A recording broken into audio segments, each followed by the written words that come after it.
Hello students, welcome to Social Spark. I hope so आप सभी बिल्कुल बढ़िया होंगे, हैप्पी होंगे, हेल्दी होंगे। So as you all know, class 8th new NCERT को लेके हमारी एक स्पेशल सुपर सीरीज चल रही है। सीरीज के अंदर आज हम chapter number 2 reshaping India's political map को कवर करने जा रहे हैं। तो हाँ, चैप्टर थोड़ा सा बड़ा है, आप लोगों को टेंशन बिल्कुल भी नहीं लेनी है। वीडियो को कंप्लीट देखना है, ढंग से देखना है, ध्यान से देखना है, तरीके से देखना है, तमीज से देखना है। वीडियो के बाद इस चैप्टर को लेके आपको कोई भी डाउट नहीं रहने वाला है। चैप्टर में हम लोग सबसे पहले स्टार्ट करते हैं मेन सी बात की, इंट्रोडक्शन क्या क्या पढ़ने वाले हैं। अगर हम बात करें तो 11th सेंचुरी से लेके 17th सेंचुरी के बीच में इंडिया के अंदर जितने भी मेन मेन इवेंट्स हुए, इंसिडेंट्स हुए, वॉर्स हुए, उनके बारे में हम लोग डीप में डिटेल में पढ़ने जा रहे हैं। इसके अलावा हम लोग बात करें तो इस टाइम पीरियड में बाहर के बहुत सारे किंग्स ने, रूलर्स ने इंडिया के ऊपर अटैक करना स्टार्ट किया। और वहां पर हम लोग बात करेंगे एक मेन, जो सबसे पहले हमारे इंडिया के अंदर सबसे बड़ी सल्तनत हमें देखने को मिलती है, दैट इज दिल्ली सल्तनत, जिसके बारे में हम लोग डीप में पढ़ने वाले हैं कि कैसी दिल्ली सल्तनत स्टार्ट होती है ममलुक डायनेस्टी के साथ, और उसके बाद 5 मेन डायनेस्टीज इंडिया के ऊपर रूल करती हैं। उसके बाद हम लोग पढ़ेंगे मुगल्स के बारे में डीप में कि कैसे मुगल्स इंडिया में आए। सबसे पहले मुगल रूलर, उनके मेन मेन रूलर्स के जितने जितने उन्होंने इंडिया के अंदर कारनामे किए हम लोग बात करें, ठीक है, जो जो काम उन्होंने किए, चाहे वो अच्छे हैं चाहे वो बुरे हैं, उनको डीप में डिटेल में। उनके बाद हम लोग बात करेंगे राजपूत्स की, इंडिया के ट्राइबल ग्रुप्स के बारे में बात करने वाले हैं, और सिख रिलीजन के बारे में कि कैसे सिख एक स्पिरिचुअल मूवमेंट से स्टार्ट होता है और कैसे आगे चल के उसमें बहुत सारे इवेंट्स हमें देखने को मिलते हैं। So without wasting further time chapter को स्टार्ट करते हैं। सबसे पहले चैप्टर हमारा स्टार्ट होता है एक टर्मिनोलॉजी के साथ, और वो टर्मिनोलॉजी, वो टर्म क्या है, दैट इज मिडेवल। अब मिडेवल का मीनिंग आप लोग यहीं से समझ के चलेंगे, यानी मिडेवल की हम लोग बात करें तो टर्म मिडेवल बिटवीन, इसका मतलब क्या होता है, बिटवीन टू एज, ठीक है, यानी दो अलग अलग टाइम पीरियड्स के बीच का टाइम, दो अलग अलग टाइम पीरियड्स के बीच का टाइम, तो उसको मिडेवल बोल दिया जाता है। बट हम लोग बात करेंगे कि इसकी यूरोपियन, ठीक है, जब यूरोपियन हिस्ट्री की बात होती है तो इसका मीनिंग डिफरेंट होता है, यानी डिफरेंट टाइम पीरियड को दिखाता है। और हमारी Indian history as you all know Europe की हिस्ट्री से बहुत ज्यादा डिफरेंट है, तो जब इंडिया की बात होगी तो ये एक डिफरेंट टाइम पीरियड को हमें दिखाता है। एक बार बात करते हैं, the term medieval between two age originate from European history marking the era from the fall of Rome to Renaissance। अगर यूरोप की बात होगी तो जब रोमन एम्पायर गिर गया था, fall of the Rome to renaissance period के बीच की बात करता है। बट अगर हम लोग बात करेंगे हमारी प्यारी कंट्री इंडिया के बारे में, तो एज यू ऑल नो हमारी हिस्ट्री उनकी हिस्ट्री से डिफरेंट है। तो इंडिया की बात होगी तो इंडियाज हिस्ट्री फॉलोज है डिस्टिंक्टली डिफरेंट ट्रेजेक्ट्री, ठीक है जी, ठीक है। Here the term simply marks the period from the 11th to 17th century, यानी जब इंडिया की बात होगी तो 11 से लेके 17th सेंचुरी के बीच के टाइम को हम लोग क्या बोलते हैं, मिडेवल पीरियड बोल दिया जाता है, ठीक है जी। तो इस टाइम पीरियड में क्या होता है, 11th सेंचुरी में एक बड़ा बदलाव हमारे सामने आता है। और वो बदलाव क्या होता है बेटा, बदलाव क्या होता है कि बहुत सारे टर्किक और Afghan ruler Hindu Kush mountain range को क्रॉस करते हुए इंडिया में आ जाते हैं और इंडिया के ऊपर अटैक करना स्टार्ट करते हैं। उसके पीछे के बहुत सारे रीजंस हैं। अब अगर मेन रीजंस की हम लोग बात करें तो सबसे पहला रीजन इंडिया की वेल्थ। हमारी country as you all know बड़ा अमीर देश होता था, ठीक है, हमारे पास सोने की कोई कमी नहीं थी। हमारे इंडिया का खजाना, हमारे इंडिया की वेल्थ, हमारे भारत का पैसा, इन सारी चीजों से इन्फ्लुएंस होकर वो लोग क्या करते हैं, इंडिया पे अटैक करते हैं और लूट मार करना स्टार्ट कर देते हैं, ताकि वो अपने किंगडम में यहां से पैसा लूट मार करके ले जा सके। उसके साथ साथ दूसरा मेन रीजन हमारे सामने क्या आता है, रिलीजन। वो अपने रिलीजन को प्रमोट करने के लिए इंडिया के अंदर आते हैं, ठीक है। बेसिक मेनली हम लोग बात करें तो इस्लामिक रिलीजन की बात यहां पर हो रही है, ठीक है जी। आगे देखते हैं की माइलस्टोन। अब आपको एक टाइमलाइन गिवन है, ठीक है, एक बार उसमें मेन मेन जो इंसिडेंट है उनको देख लेते हैं कि उसमें क्या क्या गिवन है। सबसे पहले 1206 यानी 1206 की बात हो रही है, एस्टेब्लिशमेंट ऑफ द दिल्ली सल्तनत, ठीक है। दिल्ली सल्तनत कब एस्टेब्लिश हुई थी, वन मार्कर इंपोर्टेंट है, पूछ लिया जाता है आपके एग्जाम में, ठीक है, कि दिल्ली सल्तनत कब एस्टेब्लिश हुई थी, ठीक है जी। कब दिल्ली सल्तनत की हम लोग बात करेंगे तो कब एस्टेब्लिश हुई थी, एक इंपॉर्टेंट क्वेश्चन हमें ये देखने को मिलता है, तो सभी को याद रखना है 1206। इसके बाद हम लोग बात करेंगे आगे second 1336 establishment of the Vijayanagara empire. अगर इंडिया के साउथ पार्ट की हम लोग बात करें तो बेसिकली साउथ इंडिया की बात करें तो विजयनगरा एम्पायर वहां पर एक मोस्ट इंपोर्टेंट एम्पायर हो जाता है, जो कब एस्टेब्लिश हुआ था, 1336। उसके बाद बात करेंगे हम लोग एस्टेब्लिशमेंट ऑफ द बहमनी सल्तनत, ठीक है। इस सल्तनत के एस्टेब्लिशमेंट की हम लोग बात करेंगे तो 1347, आपको याद रखना है 1347, ठीक है जी। आगे देखते हैं 1398 तैमूर अटैक्स दिल्ली, ठीक है। तैमूर के बारे में हम लोग पढ़ने जा रहे हैं, नाम आप सबने सुना होगा लेकिन कारनामे आप लोगों ने नहीं सुने, वो हम सुनाएंगे आपको। आगे हम लोग बात करेंगे फर्स्ट बैटल ऑफ पानीपत, ठीक है। बेसिकली पानीपत की बैटल्स फेमस है, हरियाणा के अंदर एक प्लेस, एक डिस्ट्रिक्ट का नाम है पानीपत, वहां पर 3 बैटल्स हुई थी मेनली, ठीक है। उसमें से फर्स्ट की बात हम लोग यहाँ पे कर रहे हैं, तीनों बैटल्स बड़ी फेमस है। हम लोग बात करेंगे भाई 1526 फर्स्ट बैटल ऑफ पानीपत, ठीक है। 1526 first battle of Panipat, Panipat का पहला युद्ध होता है जिसमें मुगल एम्पायर इंडिया के अंदर स्टार्ट हो जाता है, यानी इसमें जो मुगल एम्पायर की एस्टेब्लिशमेंट इंडिया में हो जाती है, जो बाबर इस लड़ाई को लड़ता है और वो जीत जाता है। Rise and fall of the Delhi सल्तनत। अब दिल्ली सल्तनत हम लोगों ने बात की थी कि 5 डायनेस्टीज मेन है, ठीक है। 5 डायनेस्टीज आप सभी को याद रखनी है।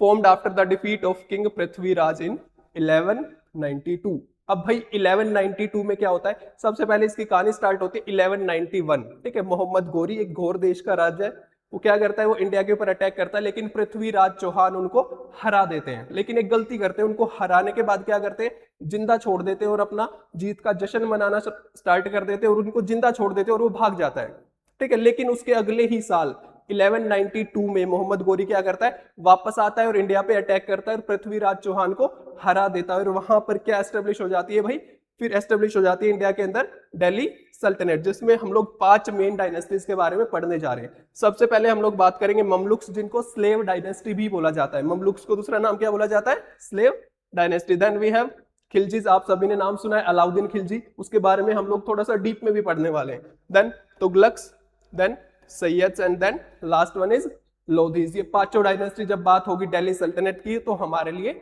इंपॉर्टेंट हो जाती हैं।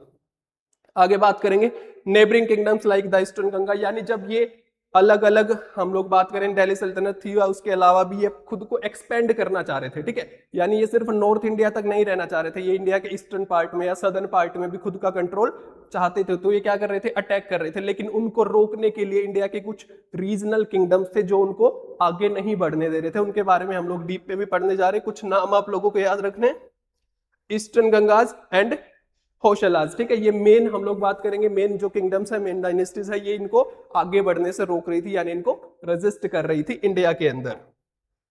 द रियलिटी ऑफ सल्तनत रूल। अब बात करें भाई रियलिटी की, असलियत क्या है इसके पीछे की, इसके पीछे की असलियत बिल्कुल सिंपल है। ये लोग खुद के ही राजा को मार देते थे अगला राजा बन जाने के लिए, यानी उसी की किसी रॉयल फैमिली में से ही क्या हो रहा है भाई, खुद राजा बनने के लिए अपने ही फैमिली के लोगों को मार दिया जा रहा था। यानी बेसिकली इंस्टेबिलिटी हमें देखने को मिलती है, और उस इंस्टेबिलिटी के पीछे हमारे पास 3 रीजन मेन होते हैं। सबसे पहले वायलेंट सक्सेशन। अब इसमें बात करेंगे almost 2 out of 3 sultan seized power by eliminating their predecessor, यानी भाई 3 में से 2, ठीक है, कितना बड़ा नंबर है, 3 में से हर 2 सुल्तान कैसे राजा बन रहे, कैसे सुल्तान बन रहे, अपने से पहले वाले को मार के, एलिमिनेट करके, ठीक है। Average rain hardly more than 9 years. अगर एवरेज रेन की बात करें तो दिल्ली सल्तनत के अंदर एक राजा कितने साल तक रूल करता है, तो उसकी बात हम लोग करें तो सिर्फ 9 ईयर का टाइम हमें यहाँ पे देखने को मिलता है। आगे बात करेंगे मिलिट्री कैंपेन्स। अब इनके मिलिट्री कैंपेन्स की हम लोग बात करेंगे। मिलिट्री कैंपेन्स क्या करते हैं भाई, अटैक करते रहते हैं, करते रहते हैं। अब उससे क्या होगा, इंस्टेबिलिटी होगी, पीस तो कभी आएगा ही नहीं ना।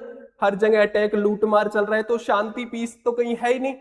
तो ये चीजें हमें यहाँ पर देखने को मिलती हैं, ठीक है। टेरिटोरियल एक्सपेंशन, ठीक है, अपने टेरिटरी को बड़ा करने के लिए भी ये लोग क्या कर रहे हैं, अटैक किए जा रहे हैं दूसरे किंगडम्स के ऊपर, ठीक है। उसके बाद हम लोग लास्ट देखेंगे प्लंडर एंड डिस्ट्रक्शन, यानी लूट मार। वो तो इनका मेन एम था ही ना, इनका मेन एम ही ये था कि लूट मार करनी है, ठीक है। Plunder and destruction.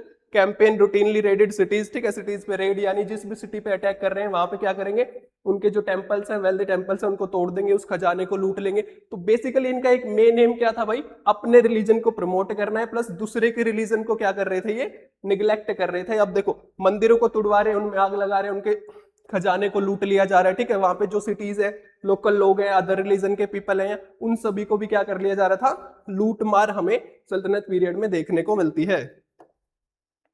अब पढ़ेंगे अलाउद्दीन खिलजी के बारे में, ठीक है। अलाउद्दीन खिलजी की हम लोग बात करें तो आप लोगों ने मूवी में देखा होगा एक character Alauddin Khilji, but in real terms हम लोग बात करें तो हमें जितना आपने मूवी में क्रूएल देखा था उससे ज्यादा क्रूएलिटी इसने यहाँ पर इंडिया के अंदर फैलाई थी। अब हम लोग बात करेंगे तो ये खुद को सेकंड अलेक्जेंडर बताता है, ठीक है। यानी इससे इसका एम्बिशियस पता लगता है, इसका एम्बिशन पता लगता है बेसिकली कि क्या करना चाहता है, ये पूरी दुनिया को जीतना चाहता है, ठीक है। इसने एक कॉइन मिंट कराया था, जिस कॉइन पर इसने खुद को एक टाइटल दिया है, ठीक है। और वो क्या है भाई, Sikandar Saini.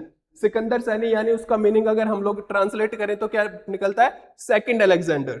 The coin bears the Persian inscription Sikandar Sani revealing his massive ambitions. ठीक है, खुद को सेकंड अलेक्जेंडर बता रहा है, ठीक है, कि ये वर्ल्ड को कॉन्कर करना चाहता है। अलाउद्दीन खिलजी की बात यहां पर हो रही है। उसके अलावा इसने क्या किया भाई, नदन डिफेंस।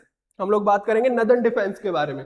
इस टाइम पीरियड पे जब अलाउद्दीन खिलजी इंडिया में रूल कर रहा था, दिल्ली सल्तनत पे रूल कर रहा था, तो उस टाइम पे क्या हो रहा था भाई, नॉर्थ से हम लोग बात करें सेंट्रल इंडिया का एक बहुत बड़ा ग्रुप मंगोल्स, जिन्होंने लगभग पूरे एशिया पर कंट्रोल कर रखा था, ठीक है, ऑलमोस्ट हम लोग बात कर रहे हैं, तो वो लोग इंडिया को भी अपने एम्पायर में मर्ज करना चाह रहे थे। बट अलाउद्दीन खिलजी उस टाइम पे सक्सेसफुल होता है उनको रोकने में, ठीक है, दिल्ली सल्तनत के कोर तक नहीं उनको आने देता, इंडिया पर उनको कंट्रोल नहीं करने देता है, ठीक है। अलाउद्दीन खिलजी क्या करता है, successfully repelled several massive Mongol invasions at the turn of the 14th century. ठीक है, जब 14th सेंचुरी में मंगोल्स इंडिया पे अटैक कर रहे थे, उस टाइम पीरियड की बात हो रही है, ठीक है भाई, ये काम तो उसने ठीक किया है। आगे सदर्न एक्सपेंशन। सदर्न एक्सपेंशन की बात करें तो इसका एक स्लेव जनरल, मूवी में भी आप लोगों ने देखा होगा, मलिक काफूर, ठीक है, मलिक काफूर इसका एक स्लेव जनरल है, जो क्या करता है, साउथ इंडिया को जीतता है। किसके किसके लिए, अलाउद्दीन खिलजी के लिए, खिलजी डायनेस्टी के लिए। His slave general Malik Kafur led military campaigns deep into the south. अगर साउथ की बात करें तो वहां पर मिलिट्री कैंपेन्स कौन करता है इसकी जगह पे, इसी का जनरल मलिक काफूर, ठीक है। उसके अलावा थर्ड हम लोग बात करें economy of war, wealth plundered from highly prosperous Hindu centres. Hindu centres यानी टेंपल्स, बहुत ज्यादा लॉस इन्होंने इंडिया के टेंपल्स को हम लोग बात करें लोगों को पहुंचाया। अब ये लोग क्या करते थे, जिस भी सिटी में अटैक कर रहे हैं वहां पे क्या करेंगे, जितने वेल्दी टेंपल्स, आपको कुछ एग्जांपल्स भी गिवन है, जैसे कि हम लोग बात करें तो श्रीरंगम, मदुरई, ऐसे जो मेन बड़े बड़े टेंपल जिनके पास बहुत सारी वेल्थ होती थी, उन पर अटैक करना और उनकी वेल्थ को क्या करना, लूट लेना, नॉर्मल लोगों को परेशान करना, उनको इवन मार दिया जाता था अदर रिलीजन के लोगों को। जिस भी सिटी पर इन्होंने क्या किया, वॉर हुआ, ठीक है, उस वॉर को जीत गए, वहां पर जितनी अदर रिलीजन की पॉपुलेशन है उन सभी को ये मार देते थे, ठीक है। हम लोग बात करें तो यहाँ पर हमें बहुत ज्यादा क्रुएलिटी देखने को मिलती है। मोहम्मद बिन तुगलक, अब ये तुगलक डायनेस्टी के रूलर है मोहम्मद बिन तुगलक। अब इनकी बात करें तो पीक एक्सपेंशन हमें देखने को मिलता है। पीक एक्सपेंशन कैसे भाई, इनके हम लोग बात करें मौर्यन एम्पायर के बाद इंडिया के अंदर पहली डायनेस्टी हमें देखने को मिलती है, जिसके टाइम पीरियड में इन्होंने लगभग पूरे सब कॉन्टिनेंट को कवर कर लिया था, यानी अपने एम्पायर को बहुत ज्यादा एक्सपेंड कर लिया था, ठीक है, under one ruler. Mauryan empire के बाद हम लोग बात करें तो मोहम्मद बिन तुगलक के टाइम पर ऐसा होता है। अब ये एक एम्बिशियस राजा है, महत्वाकांक्षी है, बट ये इसके जितने भी प्लान्स थे, जितने भी इसके अच्छे प्लान्स थे, वो सारे क्या होते हैं, वो हमें फ्लॉप होते हुए दिखते हैं, फेल होते हुए दिखते हैं। उसके पीछे का रीजन वो भी हम लोग देखने वाले हैं, ठीक है। इसने बहुत सारे ऐसे डिसीजन लिए जिसकी वजह से जनता को बहुत ज्यादा तकलीफ हुई और लास्ट में हमें देखने को क्या मिलता है कि इसका एम्पायर एंड हो जाता है, ठीक है। अब हम लोग बात करेंगे एम्बिशियस बट फ्लॉड। अब इसके बारे में हम लोग बात करें तो सबसे पहले बहुत सारी स्कीम्स लेके आया। कैपिटल शिफ्ट की बात करेंगे भाई, कैपिटल शिफ्ट की अगर हम लोग बात करेंगे तो इसने क्या किया, इसकी कैपिटल, दिल्ली सल्तनत की कैपिटल आप सभी को पता है कि दिल्ली। अब इसने क्या किया कि इसका पूरे सब कॉन्टिनेंट पे कंट्रोल हो गया था, तो इसने सोचा हम क्या करेंगे, अपनी एम्पायर को एक्सपेंड करने के लिए, सेंट्रलाइज किंगडम बनाने के लिए, कि सेंटर से सारा हम लोग बात करें एम्पायर्स को संचालित किया जा सके, तो इसने क्या किया, अपना कैपिटल को शिफ्ट करने की बात की। कैपिटल शिफ्ट करने की बात की तो इसने कैपिटल शिफ्ट करनी चाहिए दौलताबाद, ठीक है। तो सभी लोगों को बोला कि चलो दौलताबाद, ठीक है। लोग, कुछ लोग इसके पीछे पीछे दौलताबाद भी चले गए। अब वहां जाके इसको लगा कि वहां से तो नॉर्थ को कंट्रोल किया ही नहीं जा सकता, नॉर्थ पे तो कंटिन्यूअस अटैक हो रहे हैं, ठीक है। तो इसने वहां पे जाके ये बात इसको समझ आई, तो इसने बोला, पहली बात तो 1000 किलोमीटर से भी ज्यादा, ठीक है, दिल्ली से हम लोग बात करें, दौलताबाद कहां पर है, महाराष्ट्र के अंदर है, ठीक है, संभाजी नगर के पास। तो वहां से इतनी दूर जाना, 1000 किलोमीटर ट्रेवल करना लोगों के लिए इजी नहीं था। तो लोगों को क्या हुआ भाई, बीच में बहुत सारे लोगों की जान चलेगी, बहुत ज्यादा लॉस हुआ, ठीक है। बट स्टिल लोग वहां पर गए, और जैसे ही वहां पे गया तो इसे ये चीज फील हुई कि यहां से तो नॉर्थ इंडिया को प्रोटेक्ट कर ही नहीं पाएगा। तो इसने बोला कैपिटल को दोबारा शिफ्ट करते हैं। दोबारा से कैपिटल शिफ्ट कर दी, कहां पर, दिल्ली। अब कुछ लोग मरते गिरते पड़ते वहां पे इसके पीछे पीछे पहुंचे थे जैसे तैसे करके। अब वहां जाके बोल रहा है वापस चलो, अब वहां जाके बोल रहा है वापस चलो, तो लोग इससे बहुत ज्यादा परेशान हो गए, ठीक है। जो बचे कुछ थे वो आधे रास्ते में जब वापस जा रहे थे तब निपट गए, ठीक है। तो कुछ ही लोग वापस बचे, और इसको बहुत ज्यादा लॉस, हम लोग बात करें पैसे का भी लॉस, हर तरीके से लॉस इसके किंगडम को होता है। तो इसका ये आइडिया बहुत बुरी तरीके से फ्लॉप हो जाता है। अब इसके बाद ये एक और आइडिया लेके आता है करेंसी के बारे में, ठीक है। करेंसी के बारे में क्या आइडिया लेके आता है भाई, अब ये कहता है कि कॉपर की करेंसी चलेगी, ठीक है, टोकन करेंसी लेके आता है। हालांकि आइडिया अच्छा था, आइडिया बुरा नहीं था, आज की डेट में भी टोकन करेंसी काम करती है, तो ये उस टाइम पे लेके आया था। बट लोग कंफ्यूज हो गए, उनको समझ ही नहीं आया कि ये टोकन करेंसी होती क्या है, उनको पता ही नहीं है इसके बारे में। उसके अलावा कॉपर, भाई इसने बोला कि कॉपर की जो टोकन करेंसी होगी उसकी सेम वैल्यू होगी गोल्ड कॉइन्स और सिल्वर कॉइन्स जितनी, बट अब कॉपर एक चीप मेटल था उस टाइम पे, ठीक है। तो लोगों ने क्या किया, नकली नकली ये कॉपर के कॉइन्स बनाना स्टार्ट किए, ठीक है। कॉपर के कॉइन्स बहुत ज्यादा, हम लोग बात करें तो मार्केट में बहुत ज्यादा कॉइन्स कॉपर के इस टाइम पे देखने को मिलते हैं, बट अब बात की जाए तो वो जेन्युइन नहीं थे, ठीक है। वो कॉपी किए गए कॉइन्स हमें देखने को मिलते हैं, ठीक है। आगे हम लोग बात करेंगे आउटकम क्या निकलती है भाई।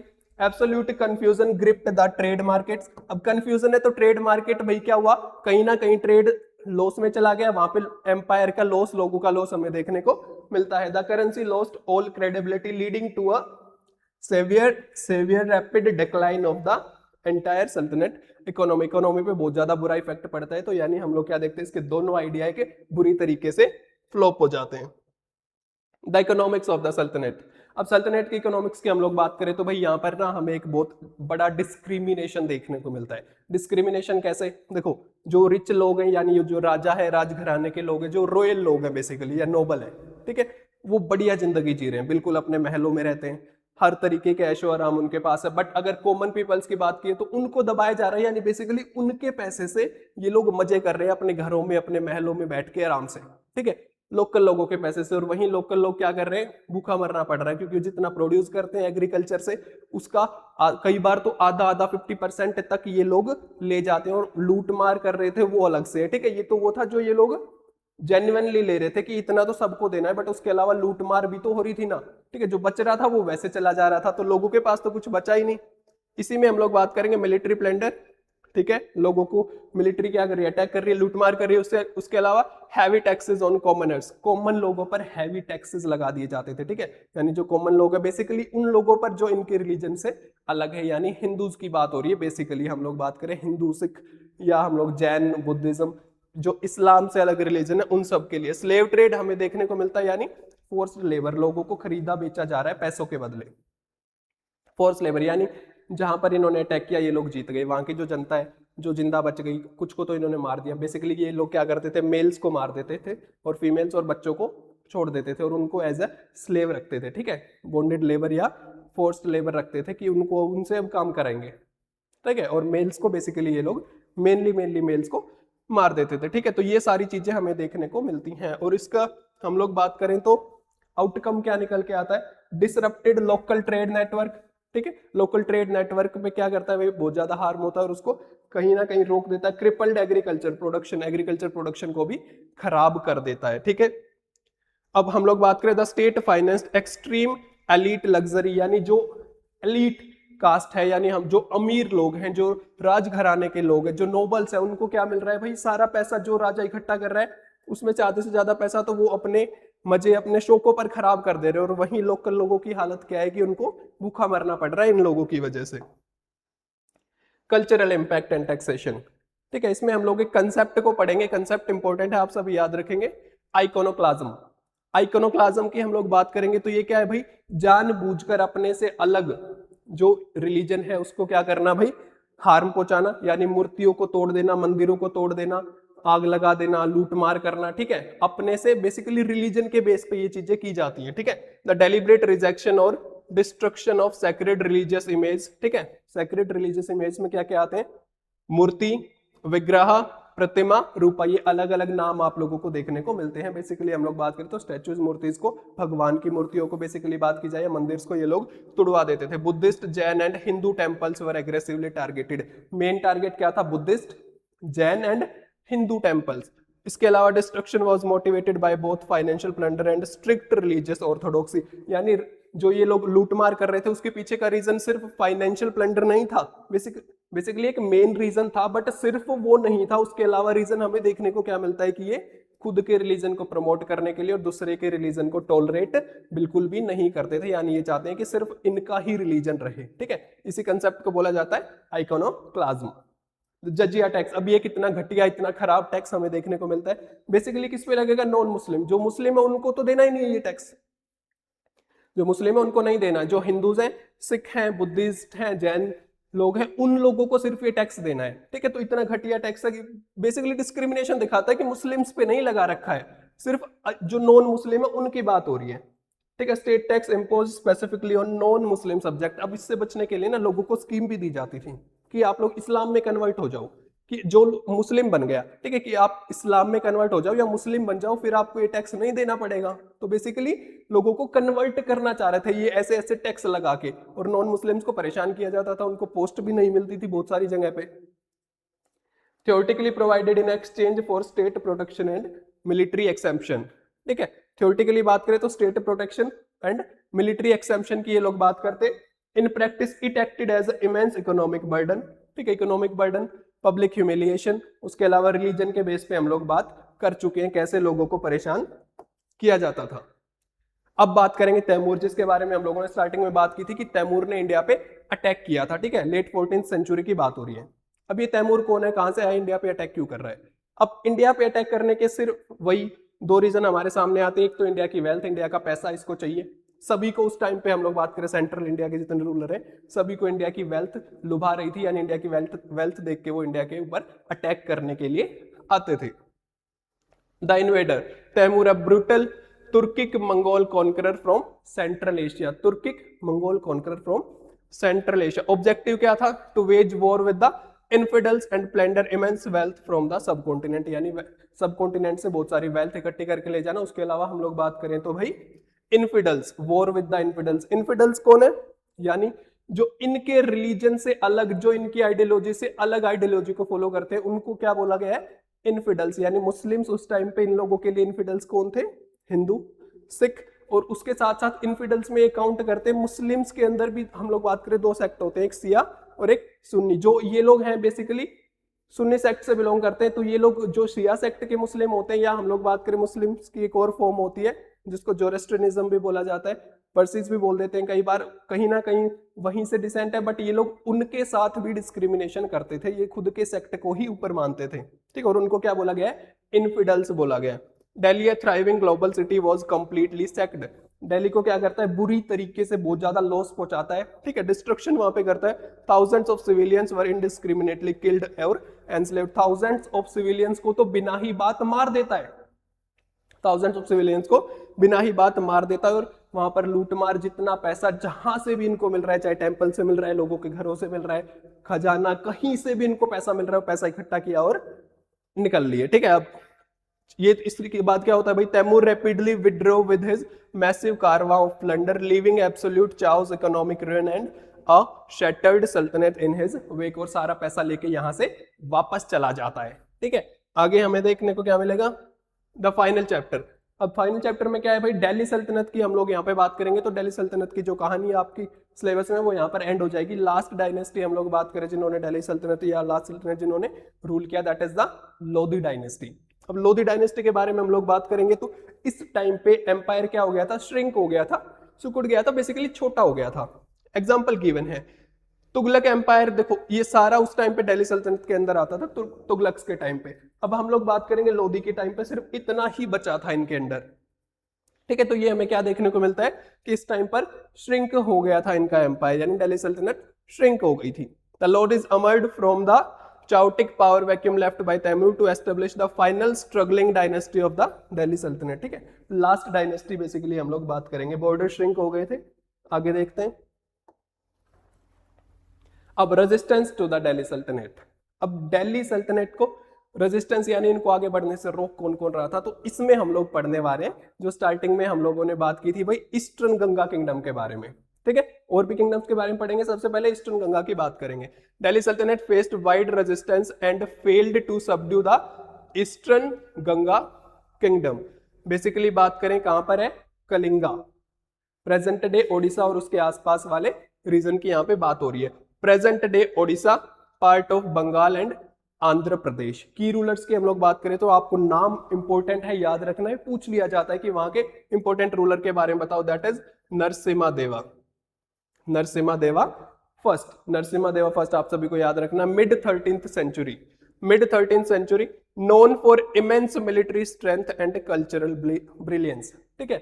किसके लिए जाना जाता है भाई? इसकी जो मिलिट्री स्ट्रेंथ थी और कल्चरल ब्रिलियंस के लिए इसको जाना जाता है। डिफीटेड द दिल्ली सल्तनत गवर्नर ऑफ बंगाल, जो बंगाल में गवर्नर अपॉइंट कर रखा था दिल्ली सल्तनत ने, उसको क्या करता है? हरा देता है। Build the famed Surya temple, जिसको सन टेम्पल एट कोणार्क भी बोला जाता है, ठीक है, सूर्या टेम्पल या सन टेम्पल एट कोणार्क में जो है उसको बोला जाता है। वो किसने बनवाया था? आप सभी को याद रखना है, नरसिम्हा देवा वन ने बनवाया था, ठीक है जी। कोमेमोरेट द विक्ट्रीज, यानी अपने विक्ट्रीज को सेलिब्रेट करने के लिए इन्होंने इस टेम्पल को बनवाया था। अब आप लोगों को आगे एक थिंक अबाउट इट का बॉक्स दे रखा है बुक में, ठीक है, चैप्टर के अंदर। तो उसमें क्या दे रखा है देखते हैं। द मुसुनूरी नायकास, तेलुगु चीफ्टेंस का नाम है मुसुनूरी नायकास, ठीक है, बहुत सारे होते थे, उसमें से एक का नाम आपको गिवन है। Relied over 75 regional chieftains to form a powerful confederacy. अब पावरफुल कॉन्फेडरेसी बेसिकली ग्रुप बनाते हैं, एक अलायंस बनाते हैं, ठीक है, एक अलायंस बनाते हैं। किस लिए? 75 रीजनल चीफ्टेंस से भी ज्यादा होते हैं, दिल्ली सल्तनत को हराने के लिए एक अलायंस बनाते हैं। और वहां पर क्या करते हैं भाई? And forces and expelled Mohammad bin Tughlaq army from Warangal, ठीक है, वारंगल से क्या करते हैं? मोहम्मद तुगलक की जो आर्मी है उसको हरा भी देते हैं और वहां से भगा देते हैं। अब आगे हमारे पास जो एम्पायर आता है, जो किंगडम आता है, दैट इज होशलाज। होशलाज की हम लोग बात करेंगे तो ruled part of south India, mostly present day Karnataka, यानी प्रेजेंट डे कर्नाटका जो स्टेट है वहां पर इन्होंने रूल किया था। Remained the only independent kingdom in the south, यानी भाई जब इन पर सल्तनत अटैक कर रही थी तो साउथ के अंदर एक ही इंडिपेंडेंट किंगडम बचा था, और वो कौन सा था?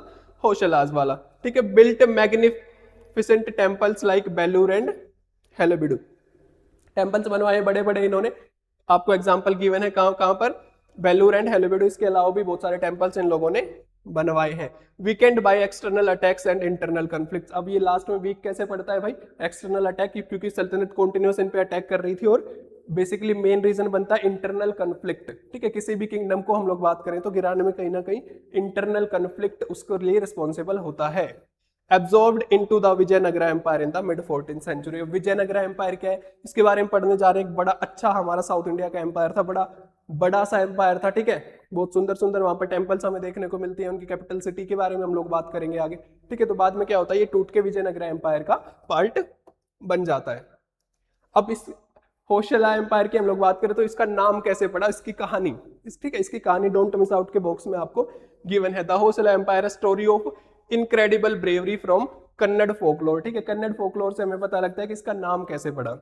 अब भाई यंग मैन होता है जिसका नाम क्या होता है? Sala, fought a lion to save his guru, अपने गुरु को बचाने के लिए लोयन के साथ लड़ता है, ठीक है, बेसिकली लोयन के साथ लड़ता है अपने गुरु को बचाने के लिए। हर गुरु येल्ड हो शला, यानी वो क्या कह रहे थे, यानी शला को सपोर्ट कर रहे थे कुछ वर्ड बोल के। हो यानी कि मीनिंग क्या होता है इंग्लिश में बात करें तो स्ट्राइक, ठीक है, हो शला, ठीक है। तो वहां से इनका नाम पड़ जाता था heroic command give the Majestic dynasty it's name, ठीक है, वहां से इसका नाम पड़ जाता है क्या?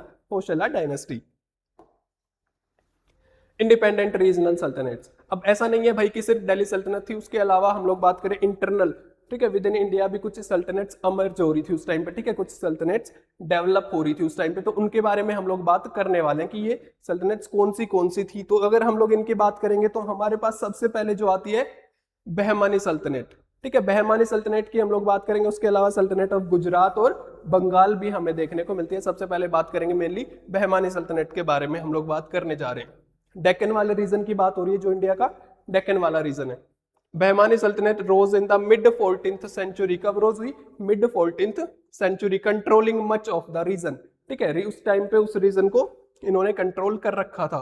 पावरफुल इंडिपेंडेंट सल्तनट्स अमर्ज इन गुजरात। इसके अलावा बात हो रही है भाई गुजरात और बंगाल में भी हमें पावरफुल इंडिपेंडेंट सल्तनत देखने को मिलती है। Complex alliances and frequent Wars. अब अलग अलग छोटी छोटी सल्तनट्स डेवलप हो रही है, तो वो क्या कर रही है, एक दूसरे के साथ अलायंस बना देते हैं किसी तीसरे को हराने के लिए, ठीक है। तो उनके बीच में वॉर्स और अलायंसेस हमें बार बार देखने को मिलती है। Rajput resistance, part of Rajasthan state independent. अब बात करेंगे भाई दिल्ली सल्तनत जब एक्सपैंड हो रही थी तो कहीं ना कहीं राजस्थान पर वो कंट्रोल करने में स्ट्रगल कर रहे थे। बेसिकली हम लोग बात करें तो कहीं ना कहीं कंट्रोल पूरी तरीके से राजस्थान पर कभी कर ही नहीं पाए थे। उसके पीछे के रीजन क्या है? राजपूत रूलर्स जो राजस्थान के अंदर हमें देखने को मिलते हैं। बात करेंगे राणा खुंबा, ठीक है, राणा खुंबा आगे बात करेंगे। राणा सांगा के बारे में अभी देख लेते हैं। Rana Kumbha ruler of Mewar, successfully repelled invasions in the 15th century, ठीक है। अब क्या करते हैं भाई 15th सेंचुरी में हम जो इन इन्वेशंस को रोकते हैं, उनके जो इन्वेशन जो अटैक करते हैं, उनके जो मनसूखे होते हैं उनको बेसिकली फेल करते हैं, तो राणा खुम्बा हमें यहाँ पे देखने को मिलते हैं। अब राणा क्या होता है भाई, टाइटल होता है जो राजपूत किंग्स को दिया जाता है, ठीक है, यानी उनके नाम के आगे राणा लगा दिया जाता है basically. Again don't miss out, Kumbhalgarh fort के बारे में हम लोग बात करेंगे, किसने बनवाया है, ठीक है, इसकी स्पेसिफिकेशंस बात करेंगे कि इसमें इंपॉर्टेंट क्या है, क्यों इसके बारे में पढ़ रहे हैं, कुछ इंपॉर्टेंट होगा तभी तो हम लोग पढ़ रहे हैं ना, बिल्कुल इंपॉर्टेंट है। Kumbhalgarh fort built by Rana Kumbha in the Aravalli hills, कहां पर है भाई, पेपर में पूछ लिया जा सकता है कि किस हिल्स पे है, तो आंसर हमारा क्या होगा, answer is Aravalli hills. Served as a massive stronghold for the ruler of Mewar, ठीक है, मेवाड़ के रूलर के लिए मैसिव स्ट्रॉन्ग होल्ड हमें देखने को मिलता है, क्यों, क्योंकि उसके पीछे का रीजन है हम लोग पढ़ने वाले हैं। Surrounded by dense forest and steep slopes, भाई डेंस फॉरेस्ट इसके आसपास क्या है, घना जंगल है और स्टीप स्लोप्स हमें देखने को मिलते हैं, यानी अगर कोई अटैक कर रहा है तो वहां पर ऊपर तक पहुंचना उसके लिए इतना ज्यादा इजी नहीं होता था।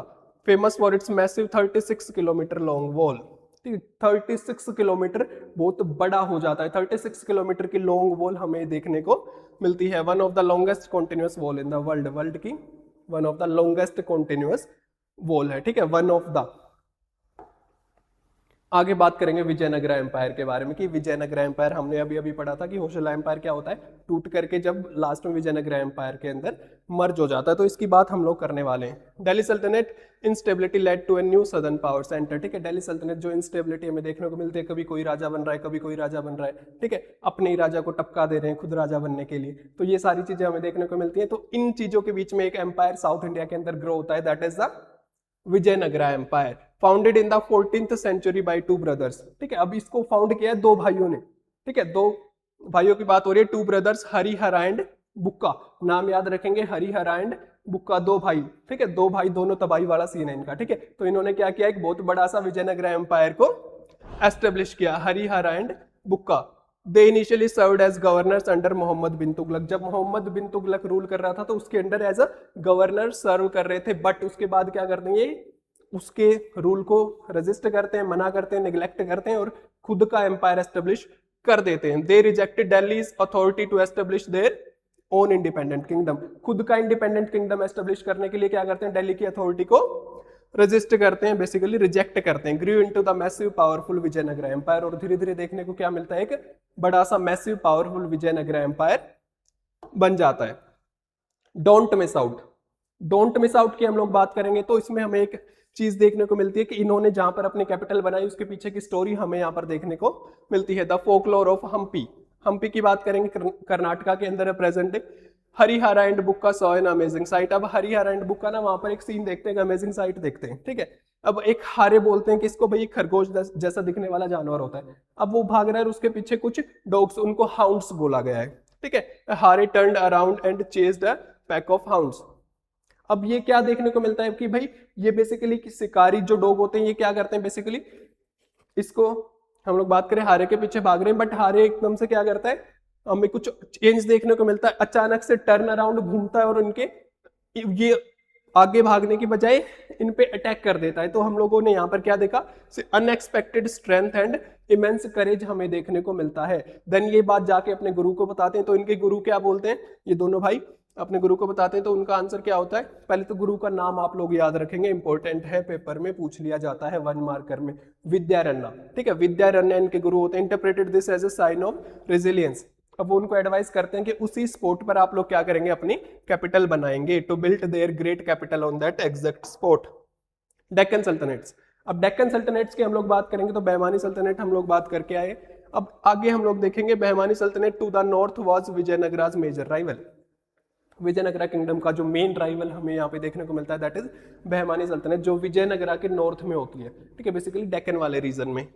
Fragmentation, it eventually broke into 5 independent Deccan sultanates, again याद रखना है कितनी सल्तनट्स में डिवाइड हो गया था टूट के, तो आपको याद रखना है 5, पेपर में पूछ लिया जाता है कि कितने में डिवाइड हुआ था, तो आंसर क्या होगा 5। अब ये 5 कौन से हैं इसके बारे में भी बता देते हैं।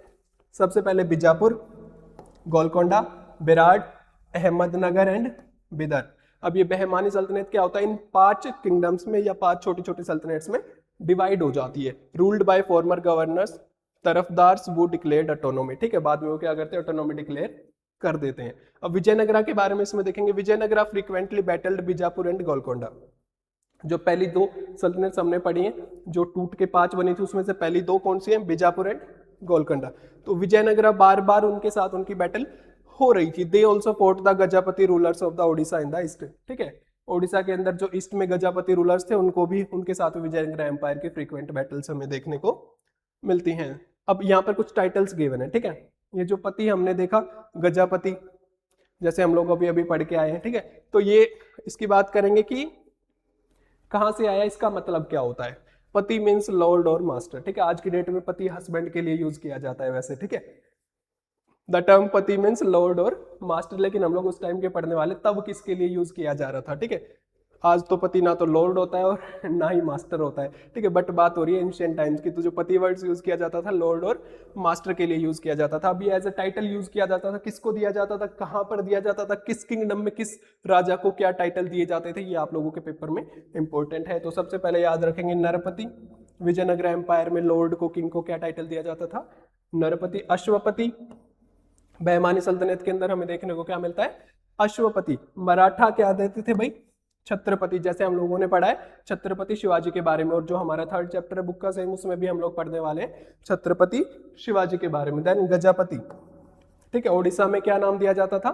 गजापति। तो ये सारी बात आपको याद रखनी है कि बेसिकली किस किंगडम के अंदर राजा को क्या टाइटल या नाम दिया जाता था। अब पढ़ेंगे विजयनगर एम्पायर के मोस्ट इंपोर्टेंट रूलर के बारे में, कृष्णदेवराया।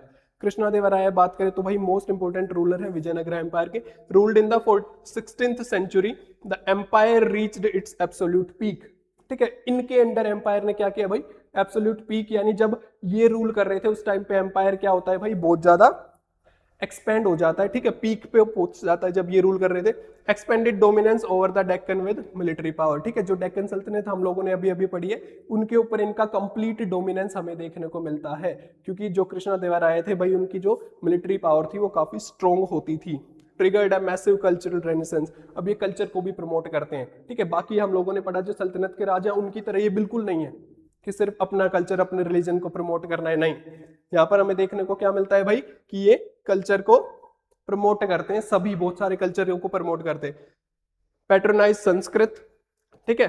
संस्कृत, तेलुगु एंड कन्नड़ स्कॉलर्स, बात करें Sanskrit, Telugu and Kannada scholars. Compose the Telugu epic poem अमुक्ता मल्याड़ा।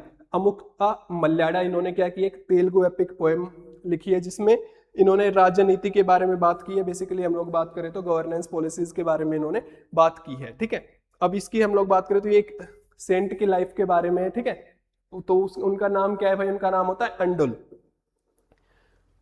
Funded grand structure including Tirupati and the Vitthala temple, बड़े बड़े टेम्पल्स को इन्होंने फंड किया, यानी पैसा दिया है उनको बनवाने के लिए। मेन नाम याद रखेंगे तिरुपति टेम्पल, आज की डेट में भी बहुत ज्यादा फेमस टेम्पल है, दोनों तिरुपति और विठला टेम्पल हम लोग बात करेंगे। Don't miss out, foreign travellers visited Vijayanagara for the booming trade. अब फॉरेन से बहुत सारे ट्रेवलर्स क्या करते, फ्रीक्वेंटली विजयनगरा में आ रहे थे, क्योंकि वहां का जो ट्रेड नेटवर्क था, विजयनगरा के अंदर ट्रेड करने के लिए आ रहे थे, वो यहाँ से अट्रैक्ट होके आ रहे थे। और यहाँ पर बेसिकली हम लोग बात करें तो हॉर्सेज, ठीक है, वो अपने हॉर्सेज को सेल करने आते थे, क्योंकि विजयनगरा एम्पायर या साउथ के, या हम लोग बात करें डेक्कन के राजा चाहते थे कि जो हॉर्सेज वो अच्छी क्वालिटी के हॉर्सेज लेके आते हैं वो किसी दूसरे राजा के पास ना जाए, सारे उन्हीं के पास रहे। तो इनको बहुत ज्यादा रिस्पेक्ट भी किया जाता था यहाँ पर, ठीक है। Portuguese traveller were treated exceptionally well, ठीक है। पोर्टुगीज जो ट्रेवलर्स होते थे उनको बहुत ज्यादा अच्छे से ट्रीट किया जाता था, क्योंकि बेसिकली वो अपने हॉर्सेज को यहाँ पर सेल करने के लिए आते थे। The king wanted their precious horses, ठीक है। किंग उनके क्या चाहते थे भाई? उन घोड़े को चाहते थे। डोमिनिगो पाइस, डोमिनिगो पाइस ने क्या लिखा है भाई इस एम्पायर के बारे में?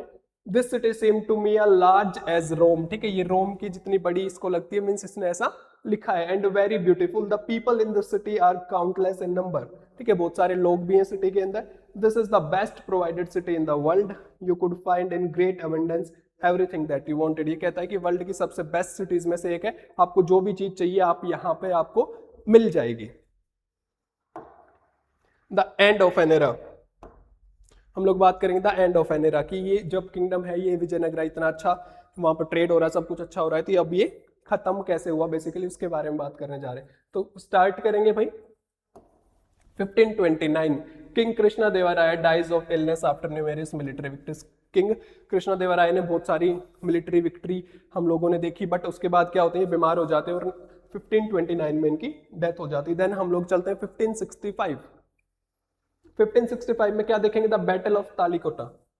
ठीक है, बैटल होती है द बैटल ऑफ तालिकोटा, जिसको नाम दिया गया है। अब coalition of Deccan sultanates defeated Vijayanagara forces led by Rama Raya. अब यहाँ पर विजयनगरा फोर्सेस की हमें देखने को क्या मिलती है, हार देखने को मिलती है। विजयनगरा एम्पायर यहाँ पर हार जाता है। The battle of Talikota, coalition of Deccan sultanates defeats Vijayanagara forces led by Rama Raya. ठीक है, हमें क्या देखने को क्या मिलता है कि उस टाइम पे लीड कौन कर रहा था विजयनगरा को, Rama Raya. Aftermath the city is sacked over several months, temples and places are destroyed, civilian populated massacre. ठीक है, वहां पर भाई कुछ महीनों तक यही लूटमार चलती रहती है। वहां पे टेम्पल्स को तोड़ दिया जाता है, लोगों को परेशान किया जाता है, बिना बात कॉमन लोगों को मार दिया जाता है। ये सारी चीजें हमें देखने को मिलती हैं विजयनगरा एम्पायर की हार के बाद।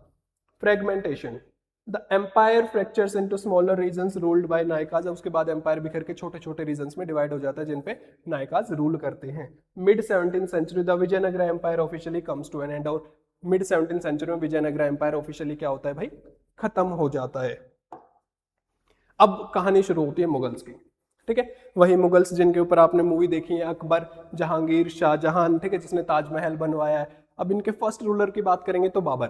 ठीक है, बाबर बेसिकली क्या है, इंडिया के अंदर फर्स्ट मुगल रूलर हमें देखने को मिलता है। दिल्ली सल्तनत सेवरली वीकेंड। ठीक है, दिल्ली सल्तनत वीक हो रही थी और उसके बाद अचानक से क्या होता है भाई, बाबर इंडिया में आता है और दिल्ली सल्तनत पर अटैक कर देता है। Turkic Mongol ruler and military strategist ousted from Samarkand Uzbekistan, descendant of Timur. अब ये तैमूर का ही डिसेंडेंट है और इसकी पॉलिसी भी कुछ हद तक तैमूर से मिलती जुलती होती हैं। अब इसको समरकंद उज्बेकिस्तान में, वहां से इसको बाहर फेंक दिया जाता है तो ये इंडिया की तरफ चलता है। ठीक है, तो बेसिकली इंडिया में अपना एम्पायर एस्टेब्लिश करता है। इंडिया में आता है 1526, जहां पर फर्स्ट बैटल ऑफ पानीपत हम लोग बात करके आए हैं।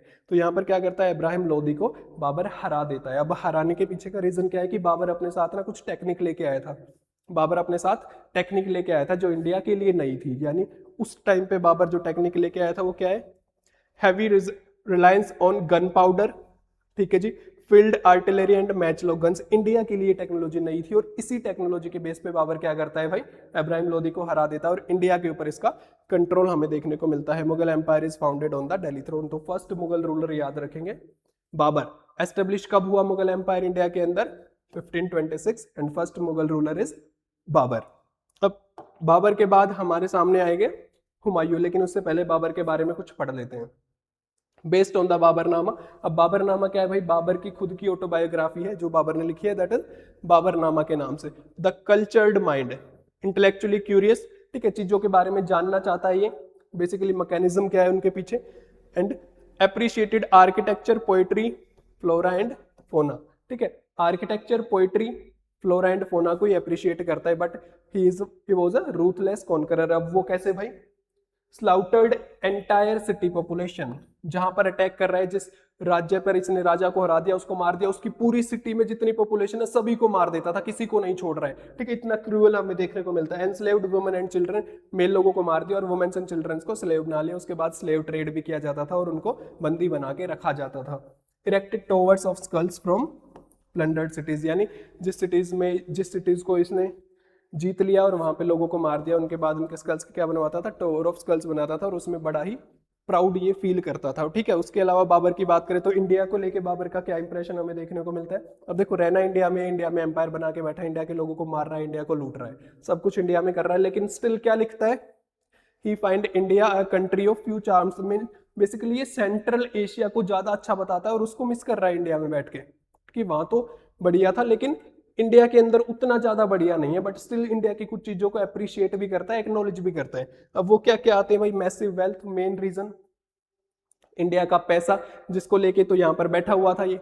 ठीक है, इंडिया का पैसा, गोल्ड, सिल्वर, रेनी सीजन, कि इंडिया का जब रेनी सीजन होता है बढ़िया हवाएं चलती हैं, एक अच्छा लंबा रेनी सीजन देखने को मिलता है। एंड काउंटलेस स्किल्ड आर्टिशियंस, और इंडिया के अंदर जो आर्टिशियंस हैं उनकी कमी नहीं है।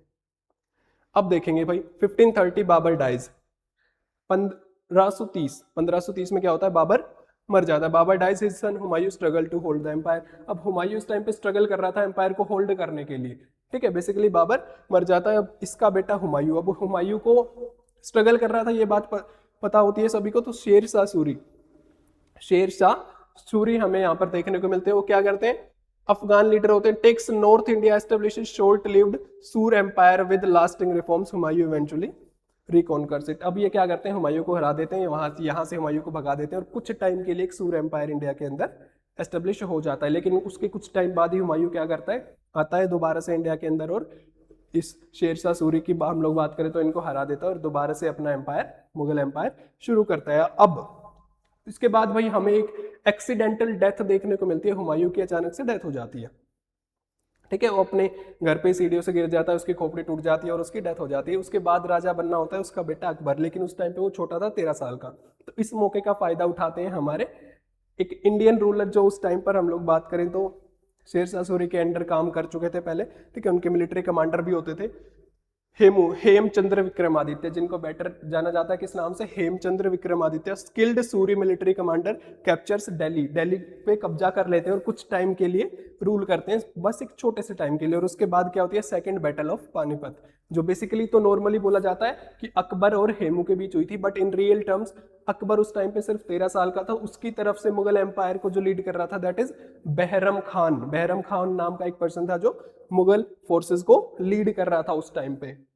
Second battle of Panipat, Hemu is injured and on the battlefield captured and be headed by Babar's 13-year-old grandson Akbar. ठीक है, अब हेमू क्या होता है, घायल हो जाता है, उसको पकड़ लिया जाता है, बंदी बना दिया जाता है और उसको अकबर के सामने ले जाया जाता है, और जहां पर 13 साल का अकबर इसकी गर्दन काट देता है। ठीक है, और मुगल्स दोबारा से दिल्ली पे पूरे तरीके से कंट्रोल कर लेते हैं। अब बात करेंगे अकबर के बारे में डीप में, डिटेल में, कि ये अकबर आप लोगों ने मूवीज में देखा है ना, टीवी शोज आते हैं, एक शो आता था जोधा अकबर के नाम से, तो उसमें इसको बड़ा अच्छा दिखाया गया है भाई कि अकबर तो ग्रेट पर्सनालिटी है, सभी रिलीजन्स को प्रमोट करता है, सभी को इक्वल समझता है, बट इन रियल टर्म्स बेटा ऐसा कुछ भी नहीं था। अगर कोई हिस्ट्री को ढंग से पढ़ के आए तो उसे पता लगेगा कि अकबर ने जब स्टार्टिंग में अपना रेन स्टार्ट किया था तो इसने इतने मासूम, इतने बेजान, हम लोग बात करें इतने मासूम बच्चों को, वुमेन्स को, किसी को भी नहीं छोड़ा था, सबको बुरी तरीके से मारा था। ठीक है, बाद में जाके ये अपने एम्पायर को ये स्टेबल पीस, शांति चाहता है ताकि कोई इसके अगेंस्ट रिवोल्ट ना करे। तो उस टाइम पे ये ऐसी पॉलिसी लेके आता है जो कहीं ना कहीं डिस्क्रिमिनेशन को हटा रही थी। बट बात करेंगे स्टार्टिंग की।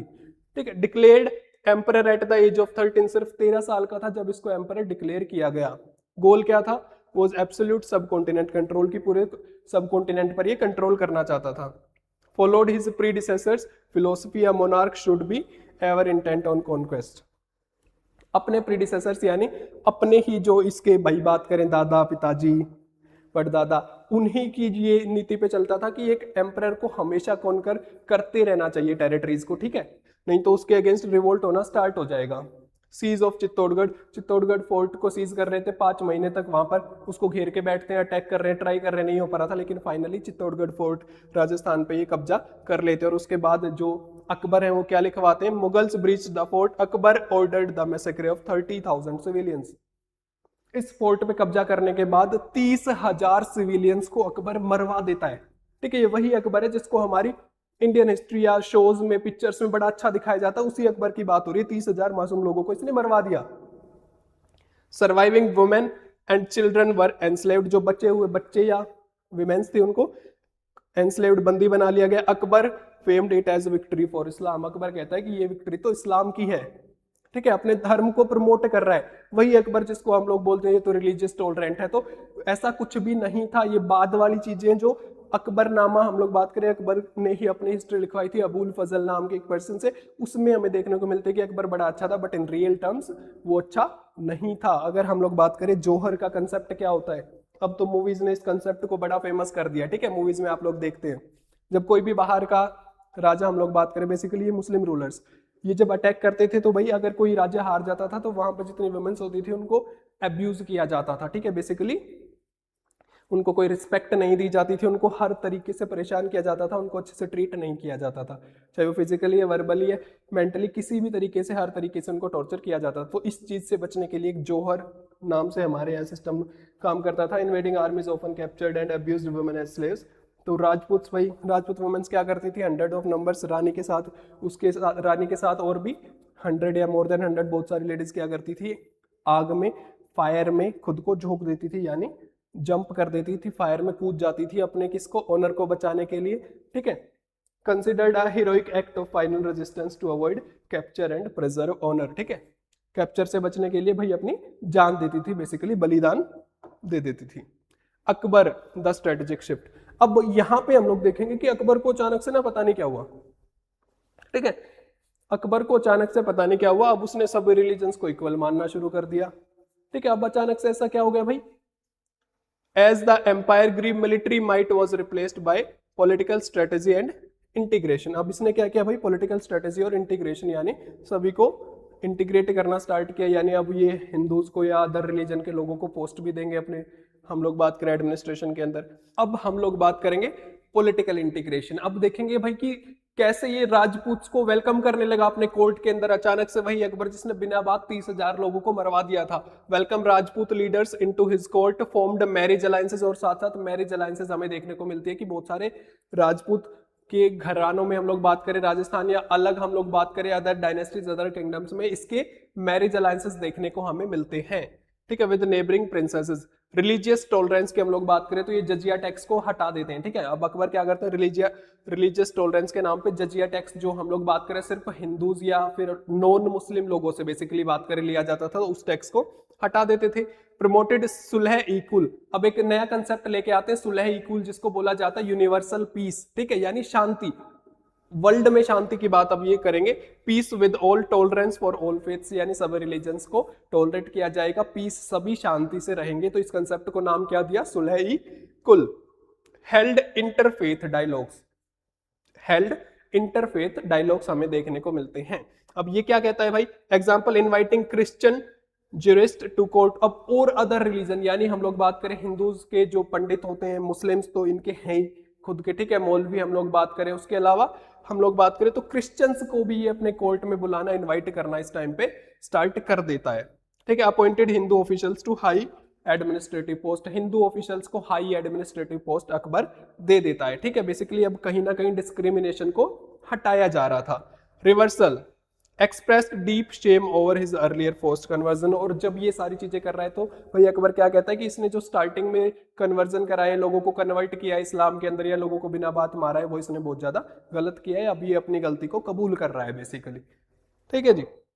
आगे अकबर्स कल्चरल रेनेसेंस। अब कल्चर को बड़ा फेवर करते हैं, ठीक है। इसमें हमें देखने को क्या मिलेगा, फतेहपुर सिकरी हम लोग बात करें आगरा के अंदर है। Build a new city near Agra, featured unique architecture like the 5 storeyed Panchmahal, ठीक है।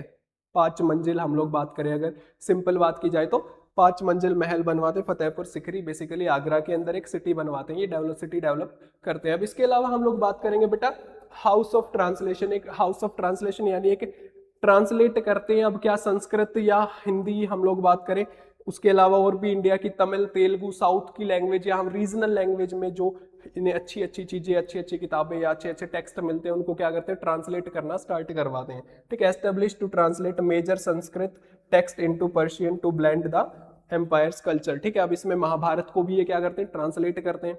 उसके अलावा हम लोग बात करें तो ये जो ट्रांसलेशन ब्यूरो अकबर स्टार्ट करते हैं, इसका नाम क्या रखते हैं भाई, मकतब खाना नाम इसका रखा जाता है। जैसे कि इन्होंने क्या क्या ट्रांसलेट किया है, महाभारत ट्रांसलेटेड एज रजमनामा, महाभारत को ट्रांसलेट किया और उसको नाम क्या दिया गया, that is Razmnama, that is book of वो। रामायणा को भाई illustrated with 176 beautiful miniature paintings, ठीक है। मिनिएचर पेंटिंग्स के साथ रामायण को क्या किया गया भाई, इलस्ट्रेट किया गया, जैसे आपको ऊपर दिखाई दे रहा है, ठीक है। भगवत गीता एंड पंचतंत्र, इन सारी चीजों को क्या करते हैं अकबर, ट्रांसलेट कराते हैं। और यही रीजन था कि अकबर के टाइम पे क्या होता है, कहीं ना कहीं स्टेबिलिटी देखने को मिलती है कि अकबर बाकी रिलीजन्स को भी प्रमोट करना स्टार्ट कर देता है। Akbar's reign bought nearly 50 years of relative stability, ठीक है, लगभग 50 साल तक स्टेबिलिटी देखने को मिलती है अकबर के टाइम में। अब अकबर क्या करता है, फाउंडेशन ले करता है, led the foundation for cultural integration and stability, stability और कल्चरल इंटीग्रेशन के लिए फाउंडेशन अकबर ने रख दी, ठीक है। अब इसने नींव रख दी, मीन्स स्टार्ट कर दिया। उसके बाद जहांगीर इसको आगे लेके जाता है, जहांगीर भी आर्ट को बड़ा पसंद करता है अपने फादर की तरह, love for art and architecture, ठीक है। जहांगीर भी सेम चीज को आगे लेके जाता है। देन जहांगीर के बाद कौन रूलर आते हैं, शाहजहां। अब शाहजहां के बारे में भाई सीधी सी बात है, हम लोग बात करेंगे, शाहजहां ने बहुत सारी इंपॉर्टेंट बिल्डिंग्स इंडिया के अंदर बनवाई हैं, जैसे कि ताजमहल हम लोग बात करें, ठीक है। ताजमहल के अलावा हम लोग बात करेंगे रेड फोर्ट, ये सारी चीजें, ये आर्किटेक्चर जो हमें देखने को मिलते हैं बेस्ट हम लोग बात करें उस टाइम के, क्योंकि उस टाइम पे ये चीजें बनाना इजी नहीं होता था। Shahjahan Jahangir son fought several rebellious but remembered as the ultimate master builder, ठीक है, पेपर में क्वेश्चन आ जाता है। Which ruler was remembered as the ultimate master builder. तो आपको पता होना चाहिए कि किसकी बात यहाँ पर हो रही है, तो यहाँ पर बात हो रही है शाहजहां के बारे में, ठीक है। आर्किटेक्चरल मार्वल्स में क्या क्या बनवाया भाई इसने, वर्ल्ड फेमस ताजमहल जो आगरा के अंदर हमें देखने को मिलता है, constructed red fort both in Delhi and Agra. अब रेड फोर्ट भाई आपको नहीं पता, मैं बता देता हूँ, 2 रेड फोर्ट इंडिया के अंदर है, ठीक है। एक दिल्ली वाला जिसका आप सबको पता है जो शाहजहां ने बनाया, उसके अलावा एक रेड फोर्ट आगरा के अंदर भी है जिसको अकबर ने बनवाया था। बिल्ट हुमायूंस टोम इन दिल्ली, दिल्ली में हुमायूं टोम की हम लोग बात करें तो वो भी इन्होंने बनवाई है, उसमें भी नाम आता है शाहजहां का। आप देखेंगे औरंगजेब के बारे में, ठीक है। शाहजहां के बाद जो रूलर आते हैं वो आते हैं औरंगजेब। अब शाहजहां क्या करता है भाई, हम लोग बात करेंगे 1657, शाहजहां फॉल्स डीपली इल, शाहजहां बीमार हो जाता है और वो चाहता है कि उसका बड़ा बेटा दारा सिको उसके बाद राजा बने, ठीक है। Shahjahan wishes the throne go to the eldest son Dara Shikoh, but Dara Shikoh को राजा बनने से पहले ही औरंगजेब क्या करता है, रिवोल्ट स्टार्ट कर देता है। और औरंगजेब क्या करता है, दारा सिको को बैटल में हरा देता है और उसको मार देता है और उसका सिर काट के अपने फादर को प्रेजेंट करता है, ठीक है, कि ये इनको राजा बनवाना चाह रहे थे आप, उनकी गर्दन काट के अपने फादर को भेज देता है। उसके अलावा हम लोग बात करें तो भाई अपने 2 भाई और होते हैं इसके, बेसिकली हम लोग बात करें दारा सिकोह को ये क्या कर रहे हैं, मार चुका है। उसके अलावा इसके 2 भाई और होते हैं, ठीक है, अरेस्टेड एंड एग्जीक्यूटेड, और दूसरे भाई को भी पकड़ के मरवा देता है। और तीसरे भाई को क्या करता है ये, एक्साइल, हम लोग बात करें तो ड्राइवन इनटू एक्साइल, यानी कंट्री से बाहर रहने पे मजबूर करता है कि दिखाई देगा तो उसको भी मार दिया जाएगा, तो वो अपनी जान बचाने के लिए यहाँ से चला जाता है। और इसके रूल को कोई चैलेंज ना कर सके उसके लिए क्या करता है, अपने खुद के फादर, ठीक है, ये सिर्फ हमें इनमें ही देखने को मिलता है कि मुगल्स में ही देखने को मिलता है कि ये अपने खुद के फादर को जेल में डाल देता है। औरंगजेब क्या करता है, अपने खुद के फादर शाहजहां को जेल में डाल देता है और वो मृत्यु तक, जब तक उनकी डेथ नहीं होती, वो जेल में ही रहते हैं। हम लोग बात करें 1658, औरंगजेब क्राउन्स हिमसेल्फ एम्परर, ठीक है, औरंगजेब खुद राजा बन जाता है कब, 1658 के अंदर, टेक्स द टाइटल आलमगीर, और जो टाइटल औरंगजेब होल्ड करता है दैट इज आलमगीर, खुद को एक टाइटल देता है Alamgir. Aurangzeb's expansion and exhaustion, अब हम लोग इसकी बात करेंगे तो भाई हमें यहाँ पर देखने को मिलेगा कि जैसे अकबर ने लगभग 50 साल तक रूल किया था, औरंगजेब भी क्या करता है, ऑलमोस्ट 49 ईयर्स तक रूल करता है, ठीक है। Highly skilled in military matters, military matters में काफी स्किल्ड है। उसके साथ साथ पीक साइज हम लोग बात करें तो इसके अंडर मुगल एम्पायर सबसे ज्यादा बड़ा हमें देखने को मिलता है। इसके किसके अंदर बात हो रही है भाई, आलमगीर जिसने खुद को टाइटल दिया था, और वो पर्सन कौन है, दैट इज हम बात करेंगे औरंगजेब। द डेक्कन ट्रेन, हम बात करेंगे स्पेंड द लास्ट 25 ईयर, जो इसके जीवन के आखिरी 25 साल थे वही उस टाइम पे, बेसिकली इनके मेन राइवल उस टाइम पे हमें देखने को मिलते हैं मराठास, ठीक है। डेक्कन में ये बहुत ज्यादा लड़ाई लड़ते हैं अपने लास्ट के 25 साल में, और इनके हम लोग बात करें तो टर्म में स्टेबिलिटी नहीं देखने को मिलती है, कॉन्टिन्यूस रिवोल्ट होते रहते हैं, ठीक है। और उन 25 साल में जो इन्होंने लड़ाई लड़ी है उसकी वजह से क्या करते हैं, मुगल एम्पायर को बहुत ज्यादा लॉस होता है, सारा खजाना आर्मी को मेंटेन करने में, वहां पे जो वॉर कंटिन्यूस वॉर चल रहे थे वहां उनको फोर्ट करने में कहीं ना कहीं मुगल एम्पायर का खजाना हमें खत्म होता हुआ दिखता है। Maintaining massive armies severely depleted the empire's treasury, ठीक है, खजाने को क्या करते हैं भाई, कहीं ना कहीं से खत्म करते हुए दिखते हैं।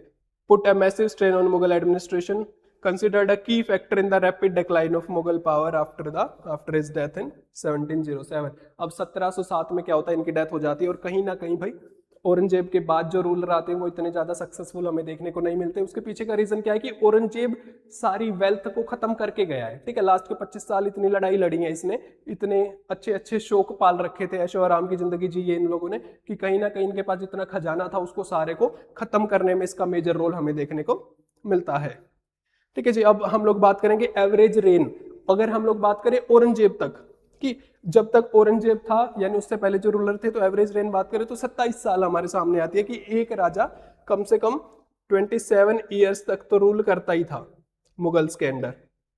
वहीं इसको कंपेयर करें दिल्ली सल्तनत के अंदर, उसके साथ कंपेयर हम लोग करेंगे तो हमें देखने को क्या मिला था, this length provided immense stability but also allowed a single ruler's war to train the state. अब हमें देखने को क्या मिलता है कि बड़ा अच्छा टाइम तक ये लोग रूल तो कर रहे थे, बट कुछ रूलर अगर औरंगजेब जैसे आ जाए तो वेल्थ को खत्म भी कर देते हैं। और वहीं हम लोग बात करेंगे भाई 9 ईयर्स हमें देखने को मिला था दिल्ली सल्तनत के अंदर, ठीक है। दिल्ली सल्तनत के अंदर 9 ईयर एवरेज रेंज थे, यहाँ पे 27 देख रहे हो कितना ज्यादा इंक्रीज हो गया।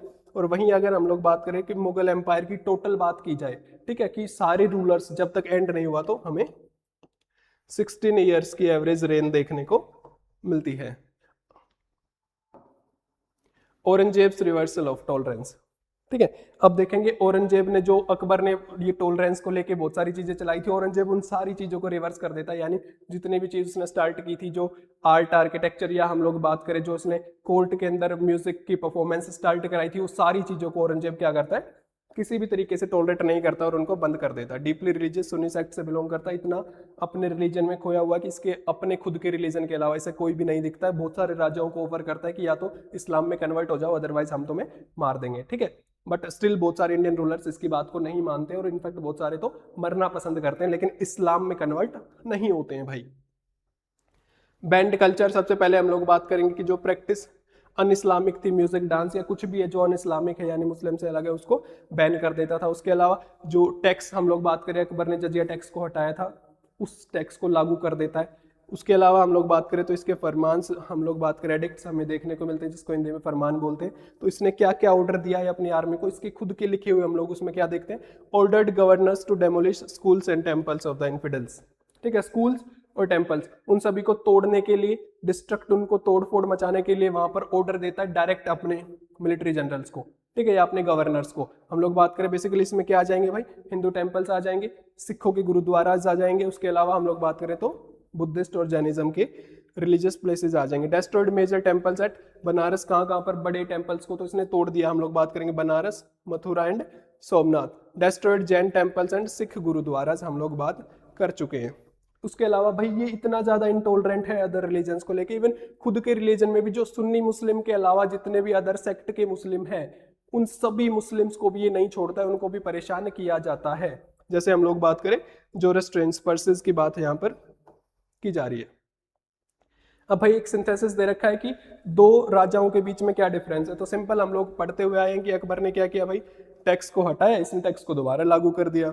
इसने प्रमोट किया म्यूजिक, डांस, संस्कृत ट्रांसलेशन, रजमनामा हमने देखा, तो इसने उन सारी चीजों को बंद कर दिया। सुलह कुल का कंसेप्ट लेके आए थे अकबर कि यूनिवर्सल पीस की बात कर रहे थे, औरंगजेब ने इसको भी हटा दिया, ठीक है जी। Stabilise, unified and gained regional support. Akbar क्या देखने को मिलता है अकबर की रेन में कि यहाँ पर बढ़िया सपोर्ट देख रहा है, बीच में जो इसका टाइम पीरियड था पीसफुल था, इसको बहुत ज्यादा वॉर्स लड़ने की जरूरत नहीं पड़ी, बीच में शांति भी देखता है। लेकिन यहाँ पर देखने को क्या मिलता है कि कॉन्टिन्यूस, साइज तो पीक पे जाता है बट कॉन्टिन्यूस लड़ाई चल रही होती है, जिसकी वजह से एम्पायर का खजाना भी हमें खत्म होता हुआ दिखता है। The cracks in the empire.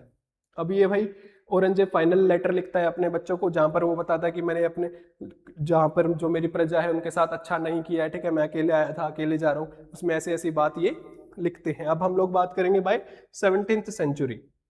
17th century की बात करेंगे, the mighty Mughal empire was straining, ठीक है। रीजन हम लोगों ने देख लिया कि रीजन क्या था, Aurangzeb. Across the subcontinent independent regional power begin to push back, ठीक है, जो इंडिपेंडेंट रीजनल पावर थी, वहां की जो लोकल पावर थी, उन्होंने पुश बैक करना स्टार्ट किया, यानी फाइट बैक करना स्टार्ट किया। This is the story of those who fought to reshape the map, ठीक है, उनकी स्टोरी की बात की जा रही है। अब चार रेजिस्टेंस मेन हम लोग देखेंगे, मेन चार रेजिस्टेंस कहां कहां से मुगल्स को देखने को मिले, ठीक है। इसमें सबसे पहले आएगा भाई पीजेंट एंड ट्राइबल के बारे में बात करेंगे। Central, peasant and tribal rebellions, इसमें कौन कौन आएंगे, गोंड्स, ट्राइबल लोगों की बात हो रही है, जट्स एंड भील्स। अब ये जट्स कौन है, जो हरियाणा, पंजाब और उत्तर प्रदेश के लोकल लोग हैं उस टाइम के, ठीक है, सारे लोगों की बात नहीं हो रही है, अलग अलग पार्ट की बात हो रही है। North west, the Rajput, north west में कहां से देखने को मिलता है, राजपूतों के द्वारा, वहां पे कौन मिलते हैं, मेवाड़ और Marwar. The Ahoms, north east की बात करें तो अहोम्स यहाँ पर क्या करते हैं, रेजिस्टेंस दिखाते हैं, बेसिकली ब्रह्मपुत्रा वैली वाले रीजन में। नॉर्थ की बात करें तो सिख, पंजाब वाले रीजन में सिखों की तरफ से हमें अपराइजिंग देखने को मिलती है। उसके अलावा भाई simultaneous uprising in the forested, hilly and remoted region, slowly eroded centralised power, ठीक है। इन्होंने क्या किया भाई, इन बात करें तो इन रिबेलियंस ने कहीं ना कहीं सेंट्रल पावर को हिला के रख दिया। अब रेजिस्टेंस में सबसे पहले पढ़ेंगे जट्स के बारे में, ठीक है, the Jat peasantry. In the 17th century की बात करेंगे, फार्मर्स की बात हो रही है, बेसिकली इसमें फार्मर्स आते हैं कहाँ के, present day Haryana, Uttar Pradesh and Rajasthan. रेबल्ड, ठीक है, विद्रोह करते हैं against harsh exploitation and oppressive officers, और ये क्या करते हैं, मैनेज भी करते हैं कि बड़े मुगल के एडमिनिस्ट्रेटिव ऑफिसर को मार भी देते हैं, ठीक है। तो ये हमने पढ़ा जट्स के बारे में। उसके बाद देखेंगे फियरस बैटल्स, इसमें क्या देखेंगे, in one clash 20,000 Jat men fought valiantly against the Mughal army, ठीक है, 20,000 जटमैन क्या करते हैं, बड़ी अच्छे तरीके से बढ़िया उनको टक्कर देते हैं, लेकिन इनका क्या होता है भाई, इनके लीडर की डेथ हो जाती है और उसके बाद इस रिवोल्ट को दबा दिया जाता है। उसके बाद हम लोग देखेंगे ट्राइबल इंडिपेंडेंस के बारे में। ग्रुप्स लाइक द भील्स, ठीक है, ये ट्राइबल ग्रुप्स की बात हो रही है। Bhils, Gonds, Santhals and Koch fought furiously to protect the forested and hilly terrain annexation and taxes. अब ये अपने फॉरेस्ट को बचाने के लिए, टैक्सों से बचने के लिए बढ़िया तरीके से मुगल्स को टक्कर देते हैं और कहीं ना कहीं सक्सेसफुल होते हुए भी हमें देखने को मिलते हैं। अब देखेंगे भाई क्वीन, क्वीन के बारे में बात करेंगे। गरा की क्वीन है हम लोग बात करें तो, क्वीन के बारे में देखेंगे तो भाई क्वीन बड़ी फेमस है उस टाइम पे और आज भी वहां पर इनको पूजा जाता है, ठीक है जी। गरा अ prosperous Gond kingdom in central India. अब इनकी बात करेंगे तो भाई क्वीन दुर्गावती, क्वीन दुर्गावती की बात करेंगे तो ये भाई इनके पास एक बहुत बड़ी मिलिट्री नहीं थी, बट स्टिल ये क्या करते हैं, मुगल्स का सामना करती हैं। Commanded an army of 20,000 soldiers and 1,000 war elephants. इनके पास जो आर्मी है उसमें कितने 20,000 सोल्जर्स हैं, 20,000 सैनिक और 1,000 वॉर एलिफेंट्स हमें देखने को मिलते हैं। Attacked by Akbar's general, Akbar का जनरल इनके ऊपर अटैक करता है, पर ये लोग हम लोग बात करें बहुत ज्यादा कम नंबर्स में होते हैं अगर बात की जाए मुगल आर्मी के, बट स्टिल ये लोग लड़ाई करते हैं और बहुत अच्छे तरीके से हम लोग बात करें तो बड़े क्रेजली क्या करते हैं, ये लड़ाई में पार्ट लेते हैं और कहीं ना कहीं उनको हरा देते हैं, ठीक है। बेसिकली हरा तो हम नहीं बोल सकते क्योंकि लास्ट में इनको हार देखनी पड़ती है, बट एक पॉइंट ऐसा आता है जहां पर कहीं ना कहीं ये मुगल आर्मी को वीक फील करा देते हैं, ठीक है जी। Final battle attacked by Akbar general हम लोग बात कर चुके। Sacrifice wounded in combat, she took her own life at age 40 rather than face capture. अब ये भाई हारने के बाद अपनी खुद की हम लोग बात करें तो खुद की ही जान ले लेती हैं ताकि इनको कैप्चर ना किया जा सके, क्योंकि अगर मुगल्स क्या करेंगे, मुगल्स इनको हराएंगे तो फिर कैप्चर करके ले जाएंगे और इनको टॉर्चर किया जाएगा, परेशान कराया जाएगा। तो इससे अच्छा ये क्या करते हैं, खुद की जान ले लेती हैं। किस एज में, 40 ईयर की एज में। She maintains a revered symbol of regional pride and resistance, ठीक है जी। आगे देखते हैं सर्ज ऑफ द राजपूत। अब राजपूत के बारे में हम लोग पढ़ने वाले हैं। अब राजपूत की हम लोग बात करेंगे तो भाई प्राउड हम लोग बात करते हैं, इनके एंसेस्टर्स हैं कि हमें देखने को क्या मिलता है कि वो लोग पहले से ही ऐसा रेजिस्टेंस करते हुए आ रहे थे कि वो लोग झुक नहीं रहे थे, ठीक है। Basically inherited a tradition of resisting invaders dating back to the Pratihara holding of Arab invasions, ठीक है। इनके जो एंसेस्टर्स की बात की जाए प्रतिहारास की, तो जब अरब इन्वेडर्स इंडिया में आए थे तो उनको ही क्या कर रहे थे, रेजिस्ट कर रहे थे, उनको रोक रहे थे, उनके सामने झुक नहीं रहे थे। तो इन ये वो वाला ब्लड है, ये वो वाली लिनिएज है जो हमें देखने को मिलती है। Rebuilding power after the Khilji conquest, two major clans emerged in Mewar and Marwar हमें देखने को मिलते हैं। मेवाड़ और मारवाड़ याद रखेंगे। अब हमने रूलर्स लाइक राणा खुंबा पढ़ के आए, अब पढ़ेंगे राणा सांगा, ठीक है। Rulers like Rana Kumbha, Rana Sanga unified clans and won battles against sultans. तो Sanga was defeated by Babur at Khanwa. Battle of Khanwa में क्या किया जाता है भाई, राणा सांगा को बाबर हरा देता है, बट उससे पहले राणा सांगा बहुत सारी बैटल्स जीतता भी है, लेकिन यहाँ पर उसको हार का सामना करना पड़ता है। Even under Aurangzeb nobles, Aurangzeb की हम लोग बात करें तो औरंगजेब के अंडर क्या होता है, बहुत सारे जो उनके नोबल्स होते हैं, जैसे कि एक एग्जाम्पल आपको गिवन है दुर्गादास राठौड़। ये क्या करते हैं, रेबेल्ड, विद्रोह करते हैं, ठीक है, मुगल अथॉरिटी के अगेंस्ट और खुद को इंडिपेंडेंट घोषित कर देते हैं, ठीक है। और यहाँ पर हमें देखने को क्या मिलता है कि राजस्थान के अंदर जो मुगल्स का या दिल्ली सल्तनत का कंट्रोल है वो लिमिटेड यानी कम देखने को मिलता है। Maharana Pratap and Aravalli hills. अब महाराणा प्रताप का नाम आप सभी ने सुना होगा, ठीक है। बैटल ऑफ हल्दी घाटी की बात हम लोग करेंगे। महाराणा प्रताप की बात की जाए तो भाई ये कहाँ के राजा है, मेवाड़ के, और ये उस टाइम के अकेले राजा है। हम लोग बात करें तो और भी कुछ छोटे मोटे किंगडम थे, बट ये उस टाइम के मेन राजा हैं जो मुगल्स को एक्सेप्ट किसी भी तरीके से नहीं करते, मना कर देते बिल्कुल सीधा डायरेक्ट, ठीक है।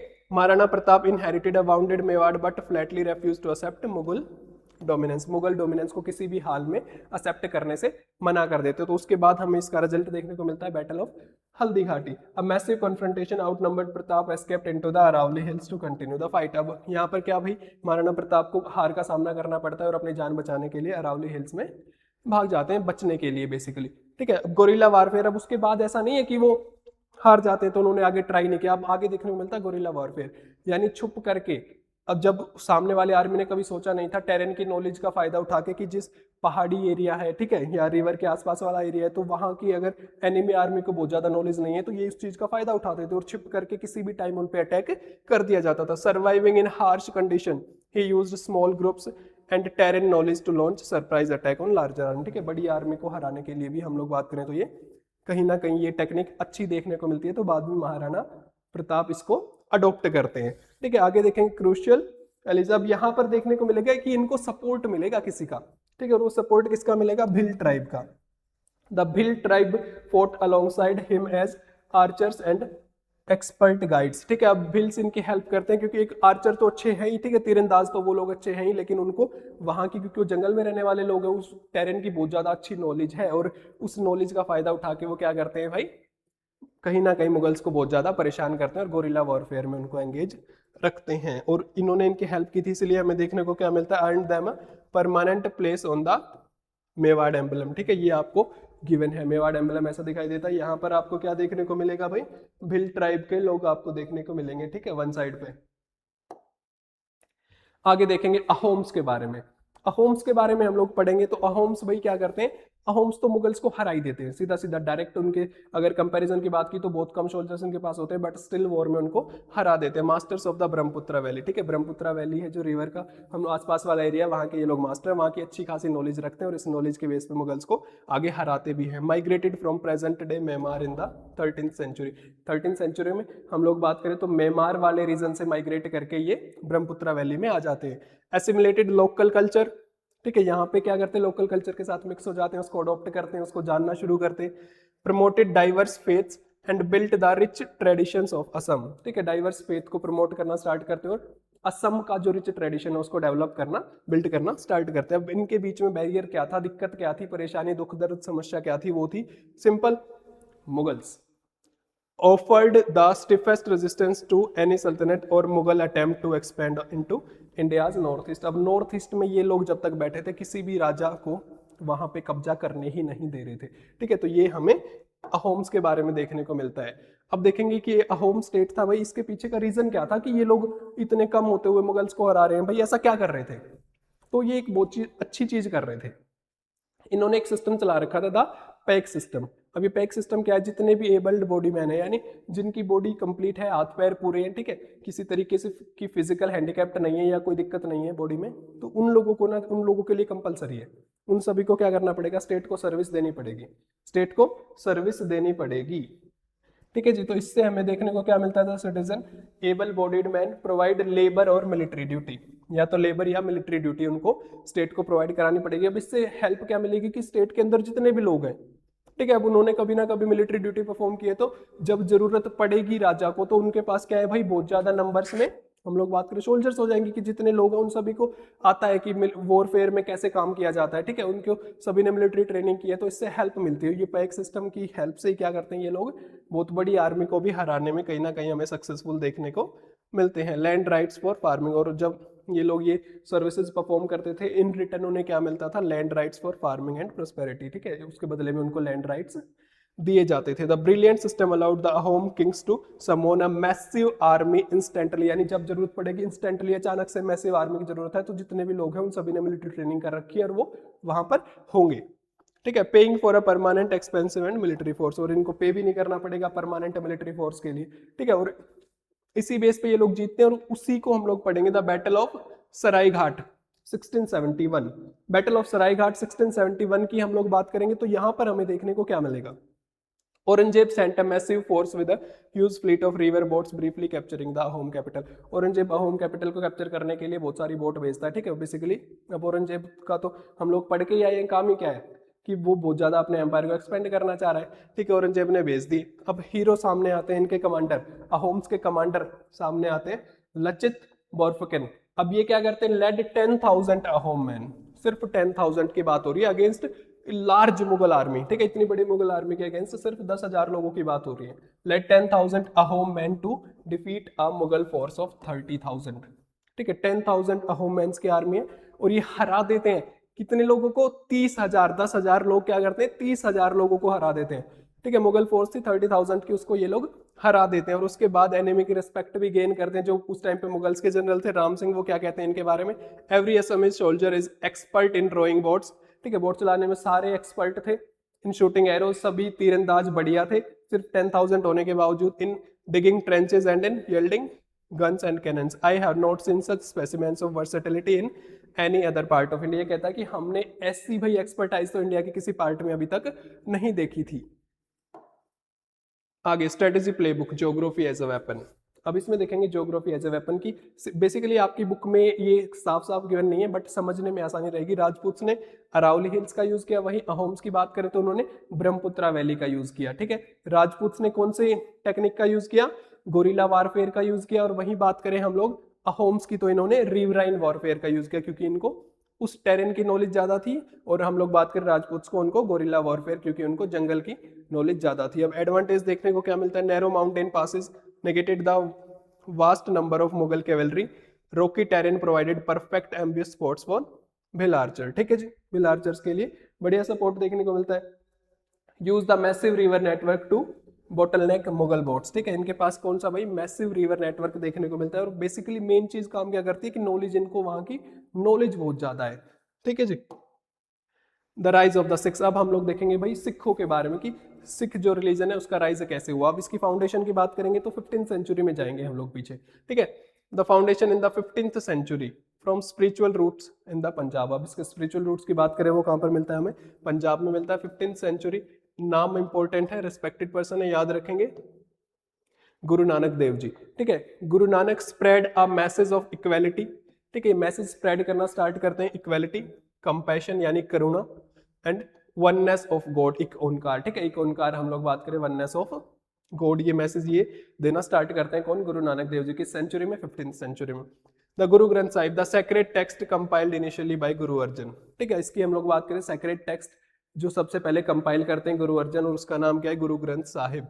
हम लोग बात करें सिख रिलीजन के अंदर मोस्ट इंपॉर्टेंट टेक्स्ट हो जाता है, जिसकी हम लोग बात करें सिख सजदा करते हैं, पूजा भी की जाती है। ठीक है, Guru Granth Sahib the sacred text compiled initially by Guru Arjan. किसने कंपाइल की थी, नेम आप लोगों के लिए इंपॉर्टेंट है, गुरु अर्जन।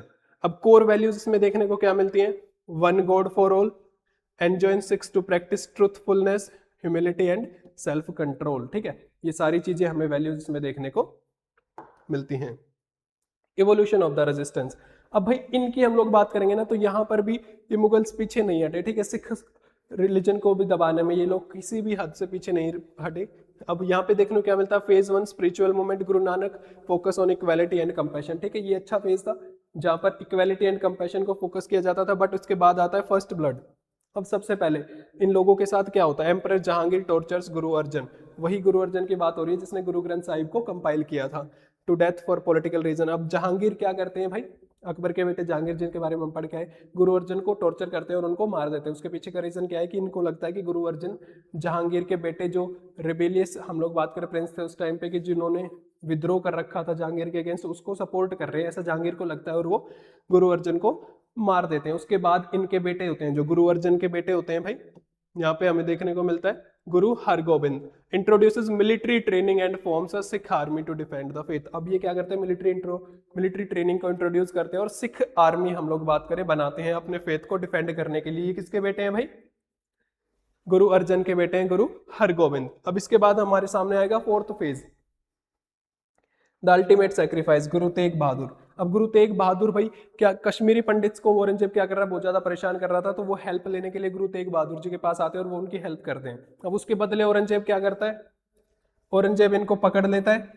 ठीक है, क्योंकि वो कश्मीरी पंडित्स को प्रमोट कर रहे थे और औरंगजेब उनको परेशान कर रहा था और ये उनको सपोर्ट कर रहे थे। तो औरंगजेब इनको एक क्या बेसिकली एक डील देते हैं कि आप इस्लाम में कन्वर्ट हो जाओ, अदरवाइज हम आपको मार देंगे या गर्दन काट देंगे। ठीक है, लेकिन हमारे गुरु तेग बहादुर जी इतने ब्रेव होते हैं, वो बिल्कुल भी औरंगजेब की बात नहीं मानते और वो मरना पसंद करते हैं बजाय कि इनके रिलीजन में कन्वर्ट होने, और उनको भी हेडेड यानी उनकी गर्दन काट दी जाती है प्रेजेंट डे चांदनी चौक के अंदर। ठीक है, दिल्ली के अंदर एक जगह है, बड़ी फेमस मार्केट है चांदनी चौक मार्केट, और वहां पर हमारे गुरु तेग बहादुर जी को मार दिया जाता है। अब गुरु तेग बहादुर जी के बेटे होते हैं गुरु गोविंद सिंह। ठीक है, Khalsa establishes a strict martial brotherhood to fight for justice and survival. अब ये क्या करते हैं भाई, मार्शल ब्रदरहुड का कंसेप्ट लेके आते हैं। ठीक है, स्ट्रिक्ट मार्शल ब्रदरहुड यानी सभी के अंदर क्या होगी, एक फीलिंग होगी वननेस की, एक दूसरे को सपोर्ट करने की, फॉर जस्टिस एंड सर्वाइवल, खुद के सर्वाइवल के लिए। ठीक है जी, ये हमने देखा एवोल्यूशन। आगे देखेंगे the Khalsa and the Sikh empire. 10th Sikh Guru हमारे सामने आते हैं गुरु गोविंद सिंह। ठीक है, हम लोग बात करें इनकी final human guru formalising Khalsa to ensure Sikh could defend themselves and others, Sikh खुद को और अदर्स को डिफेंड कर सके। इसके अलावा हम बात करें clashes with the empire. Khalsa की हम लोग बात करेंगे फ्रीक्वेंटली एंगेज्ड मुगल फोर्सेस के साथ इनके क्लैशेस हमें देखने को मिलते हैं, कोई नई बात नहीं है। Fighting fiercely for independence at great personal cost, ठीक है, ग्रेट पर्सनल कॉस्ट पे ये लड़ाई लड़ते हैं इंडिपेंडेंस के लिए, और बहुत ज़्यादा हमें देखते हैं कि इन लोगों की जान, इनके अंदर बहुत सारे लोगों को जान गंवानी पड़ती है सिख रिलीजन के अंदर। विक्ट्री इन द पंजाब, ठीक है, मुगल पावर क्रम्बल्ड, सिख कॉन्फिडेंसी ग्रू, ठीक है, पंजाब में ये लोग बहुत ज़्यादा स्ट्रॉन्ग हो जाते हैं। और वहीं हमें बाद में लास्ट में देखने को क्या मिलता है, 19th सेंचुरी में हमें देखने को मिलता है कि महाराजा रंजीत सिंह मिलिट्री जीनियस का यूज करते हैं और कहीं ना कहीं क्या करते हैं भाई, अपने रिलीजन को बहुत ज्यादा स्ट्रॉन्ग बना लेते हैं और एक सिख एम्पायर डेवलप करते हैं पंजाब वाले रीजन में, ठीक है जी। Temples as centres of economic activity,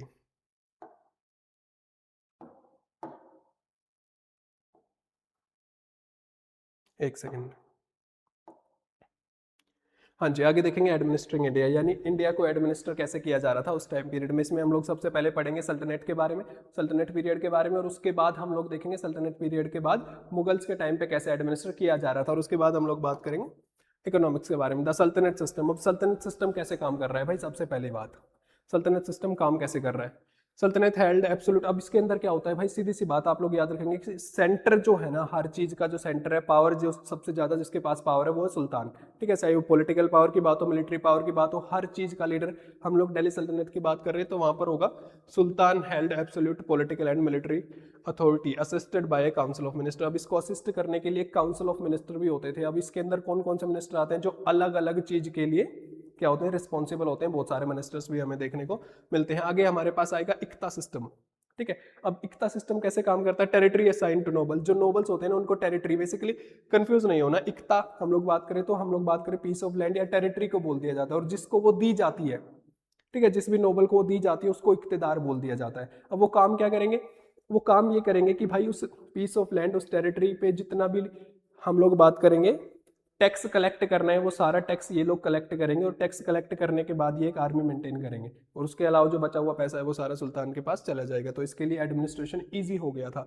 इक्तेदार collected taxes to fund the sultan treasury and army, ठीक है, टैक्स को कलेक्ट करते थे सुल्तान को सपोर्ट करने के लिए। Network was loyal to the centre, post was strictly not hereditary, लेकिन ये पोस्ट हेरिडेटरी नहीं होती हैं। ऐसा नहीं है कि जो इक्तेदार है आगे चल के उसका बेटा ही रहेगा, ठीक है, हेरिडेटरी नहीं थी, हेरिडेटरी नहीं थी, याद रखेंगे। Taxes levied heavily on trade and the peasantry sometimes with considerable cruelty, ठीक है, एक हाई हम लोग बात करें टैक्स इन्होंने लगा रखे थे ट्रेड के हर हम लोग बात करें हर एस्पेक्ट पे ट्रेड के, या उसके अलावा बात की जाए एग्रीकल्चर, हर जगह पे इन्होंने टैक्स लगा रखे थे, और उनको वसूल करने का तरीका कई बार बहुत ज़्यादा क्रूअल हमें देखने को मिलता है। द सुल्तान एब्सोल्यूट हेड, अब सुल्तान के काम दे रखे हैं कि सुल्तान का काम क्या क्या होता था, डिफेंडिंग इस्लाम, ठीक है, इस्लाम को डिफेंड करना। बेसिकली ये लोग फिर से क्या कर रहे हैं, डिस्क्रिमिनेशन शो कर रहे हैं। कलेक्टिंग टैक्सेस, टैक्सेस को कलेक्ट करना एंड पब्लिक अफेयर्स को मैनेज करना।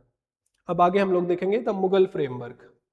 मुगल फ्रेमवर्क में हम लोग बात करेंगे अकबर के बारे में।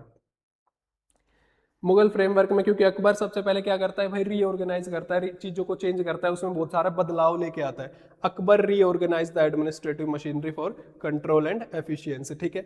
एम्पायर को 12 सूबोज यानी 12 सूबाज में डिवाइड कर देता है। सूबा बेसिकली बोल दिया जाता है सूबाज, ठीक है, 12 में डिवाइड कर देता है with strict checks and balances.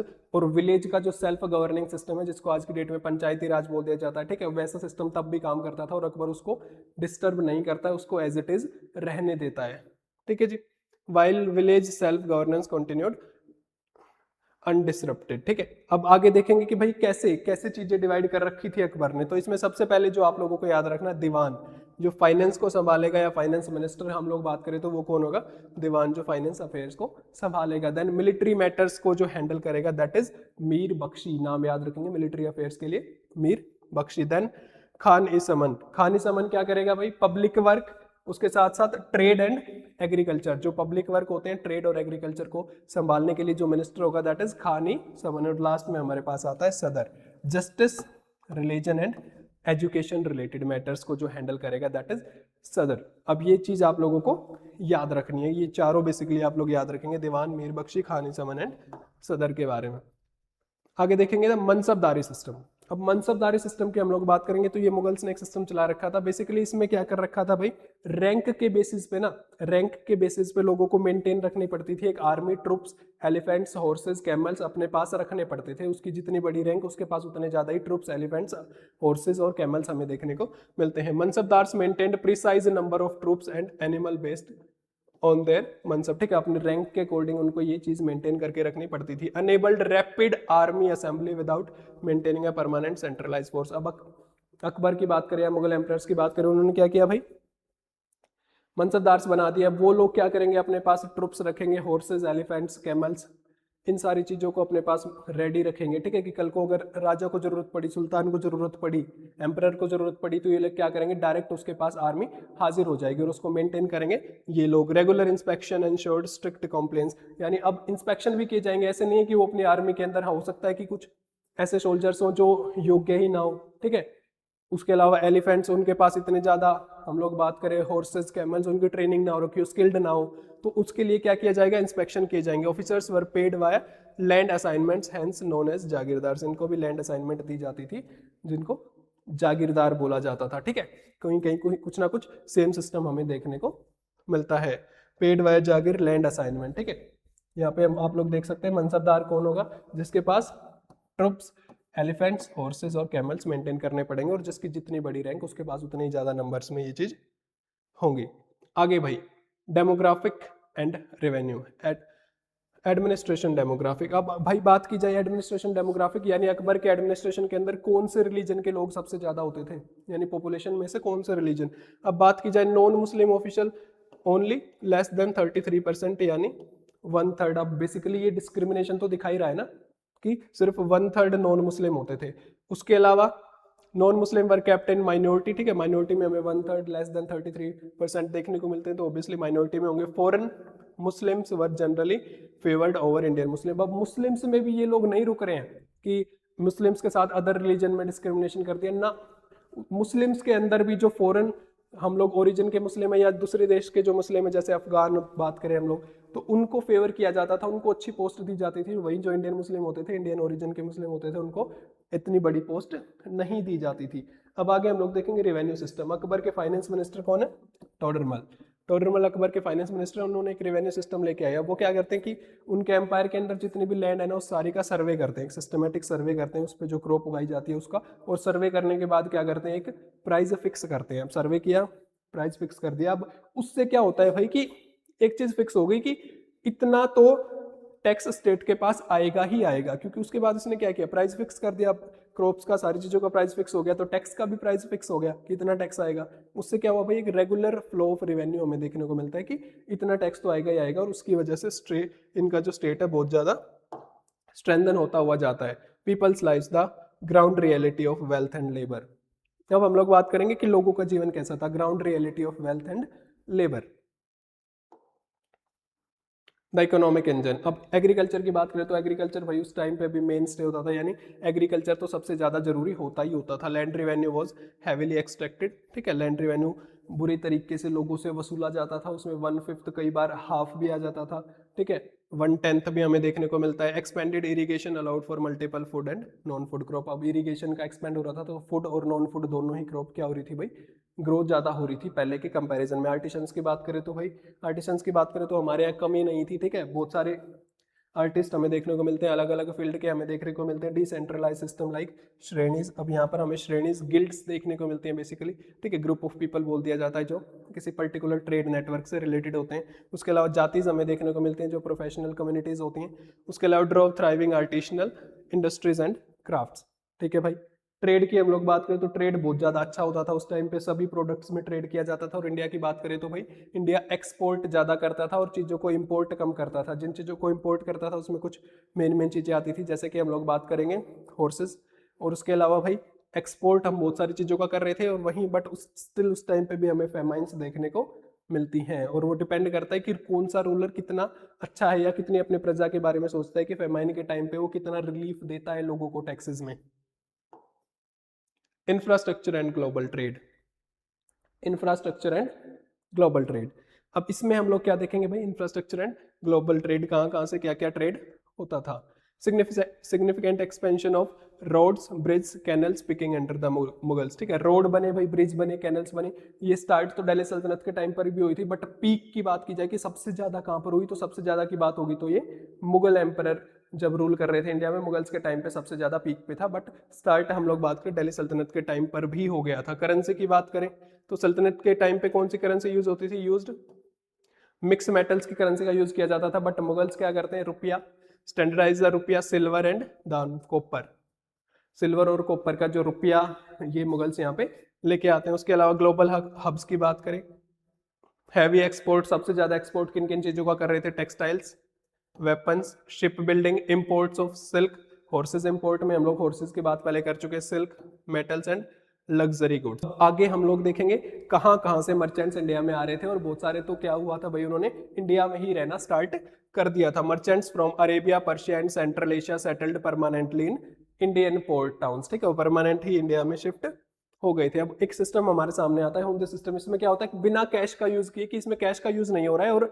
लोग इंडिया में पैसा जमा करा रहे हैं और बाहर फॉरेन में जाके उस पैसे को वापस से ले रहे हैं, और बीच में पैसा अपने साथ नहीं लेके जा रहे हैं। तो उसकी पैसे की जगह वो जो अपने साथ चीज लेके जा रहे हैं, that is a return instrument लेके जा रहे हैं। अब ये काम कैसे कर रहा है, देखो, सिटी ए अगर बात करें, कोई इंडिया में है तो सिटी ए में है, तो उसने डिपॉजिट कराया यहाँ पे, और इन रिटर्न उसने क्या लिया, हुंडी, ठीक है। ऐसा भाई एक रिटर्न, हम लोग बात करें, ऑर्डर होता था या इंस्ट्रूमेंट होता था, जिसपे लिखा जाता था कि इस फलाने पर्सन ने इतना पैसा जमा कराया, और उसको लिख करके ये दे दिया जाता था। अब वो उसको अपने साथ पैसा कैरी करने की जरूरत नहीं है। जैसे ही वो सिटी बी, ठीक है, दूसरी जगह पे पहुंचा, तो अब वहां पर उसको पैसे की जरूरत है पहुंचने के बाद, तो उसके पास पैसा नहीं है इस टाइम पे, सिर्फ ये है, ठीक है, जिसको हुंडी बोल दिया जाता है, सिर्फ ये है। अब ये क्या करेगा, इसको वहां पे कन्वर्ट करा लेगा, यानी इस पे जितना पैसा लिख रखा है उसको सेम उतना ही पैसा वहां पर कैश में मिल जाएगा, तो इसको बोला जाता है हुंडी सिस्टम। अब ये भाई क्या करता है, एक बड़ी इंपॉर्टेंट चीज लेके आता है कि लोगों को लूट मार से बचाता है, कि रास्ते में अगर लूट मार हो सकती है, अगर उसके पास कैश है तो वो लूट लिया जा सकता है। अब उसके पास कैश नहीं है, उसके पास सिर्फ एक रिटर्न ऑर्डर है जो उसने अपने पास रख रखा है, और वहां पे जाके उसको कैश में कन्वर्ट करा लेगा। तो इससे भाई चीजों, हम लोग बात करें, लोगों की लाइफ बहुत ज्यादा आसान हो गई थी। उसके अलावा मारवाड़ीज बेसिकली इसमें बहुत ज्यादा ट्रस्टेड लीडर्स कम्युनिटी मानी जाती है, ठीक है, जो इस ट्रेड को बात करें या हुंडी सिस्टम को लीड कर रहे थे, और इससे जो चोरी होने का डर था, लूट मार का खतरा भी कम हो जाता है, और कहीं ना कहीं ट्रेड और ज्यादा अच्छा हमें देखने को मिलता है। अब इसमें भाई बिफोर वी मूव ऑन, अब लास्ट का पार्ट आता है, उससे पहले हमारी कुछ स्लाइड्स बीच में रह गई, एक बार उनको देख लेते हैं। आजा भाई, मिल गया। अब भाई temples as a centre of economic activity, temples को भी एक इंपॉर्टेंट सेंटर माना जाता है इकोनॉमिक एक्टिविटीज के लिए।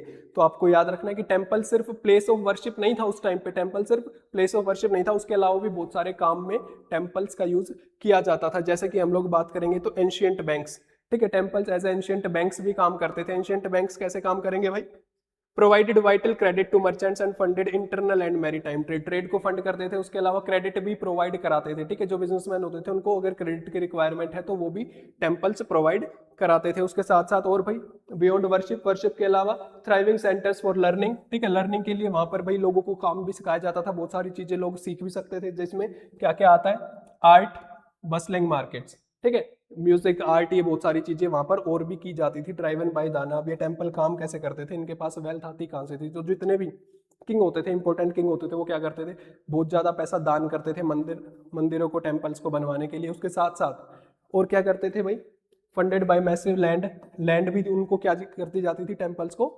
लैंड भी गिफ्ट या दान में दी जाती थी, हम लोग बात करेंगे, ठीक है, ड्राइवन बाय दाना। अब लास्ट हमारे पास आता है कम्युनिटी इंफ्रास्ट्रक्चर। कम्युनिटी इंफ्रास्ट्रक्चर में क्या बात करेंगे, managers build vital irrigation system. अब टेम्पल के पास जो वेल्थ होती थी ना, उस वेल्थ से वो क्या करते थे, बहुत ज्यादा इरिगेशन सिस्टम डेवलप कर रहे हैं, उसके साथ साथ टैंक्स बनवा रहे हैं, ठीक है, पिलग्रिमेज हाउसेज, जिसको हम लोग हिंदी में धर्मशाला बोल देते हैं। तो ये सारी चीजें हमें देखने को मिलती है। आगे देखेंगे पीपल्स लाइव्स।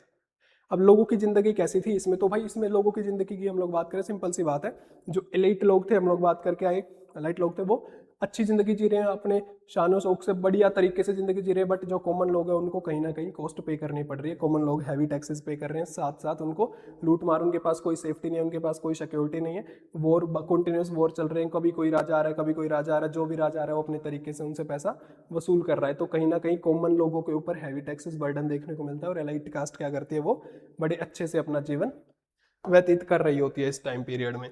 अब हमारा चैप्टर होता है ऑलमोस्ट कंप्लीट। लास्ट में हम लोग देख लेते हैं कि हमने अभी तक क्या क्या पढ़ा है चैप्टर में। पॉलिटिकल टर्मोइल हम लोग देख के आए कि कॉन्टिन्यूस क्या हो रहा है, इन्वेजन की वजह से क्या होता है भाई, कि हमारे यहाँ पे कभी कोई राजा और अपने सुल्तान को मार दे रहे राजा बनने के लिए। बेसिकली तुर्की का अफगान और दिल्ली सल्तनत में हमें ये चीजें देखने को मिलती हैं। फिर हमें देखेंगे religious complexity, period of broad minded tolerance. अब कहीं पर हमें देखता है कि कुछ राजा क्या कर रहे हैं भाई, दूसरे रिलीजन्स को टॉलरेट कर रहे हैं। जैसे बीच में हमने कुछ पार्ट अकबर का देखा, वहीं फिर कुछ राजा ऐसे भी आते हैं औरंगजेब जैसे, जो किसी भी तरीके से दूसरे रिलीजन को टॉलरेट नहीं करते और उनको परेशान किया जाता है। आगे हम लोग बात करेंगे इकोनॉमिक पैराडॉक्स। इसमें बात करें तो भाई ट्रेड नेटवर्क इंडिया का बहुत ज़्यादा अच्छा होता था, उस टाइम पे भी एग्रीकल्चर बहुत ज़्यादा बढ़िया हो रहा था, और उसके बाद इरिगेशन के हेल्प से तो एग्रीकल्चर और ज़्यादा अच्छा होने लगा। उसके अलावा हम लोग बात करें, हमारे यहाँ स्किल्ड वर्कर्स हमें देखने को मिलते हैं, लेकिन स्टिल हाई टैक्सेस पे उनको पे करने पड़ रहे हैं, उनको कहीं ना कहीं वो लोग बर्डन में हमें दिखाई देते हैं। आगे हम लोग देखेंगे भाई सोसाइटी को रिबिल्ड किया जाता है, इंडियन सोसाइटी को इस टाइम पे ही फॉरेन एलिमेंट्स मिक्स हो जाते हैं, ठीक है। कल्चर्स को शेयर किया जाता है और कहीं ना कहीं आर्ट एंड कल्चर का प्रमोशन थ्रू आउट द, हम लोग बात करें मिडेवल पीरियड, हमें देखने को मिलता है, बट उनको बीच में कभी ना कभी कहीं ना कहीं बहुत ज़्यादा दबाया भी जाता है, प्रेस भी किया जाता है, बट स्टिल कंटिन्यू रहती है इंडिया की आर्ट एंड कल्चर ग्रो होना। तो इसी के साथ हमारा फाइनली चैप्टर होता है कंप्लीट। होप सो चैप्टर आप सभी को अच्छे से समझ आ गया होगा।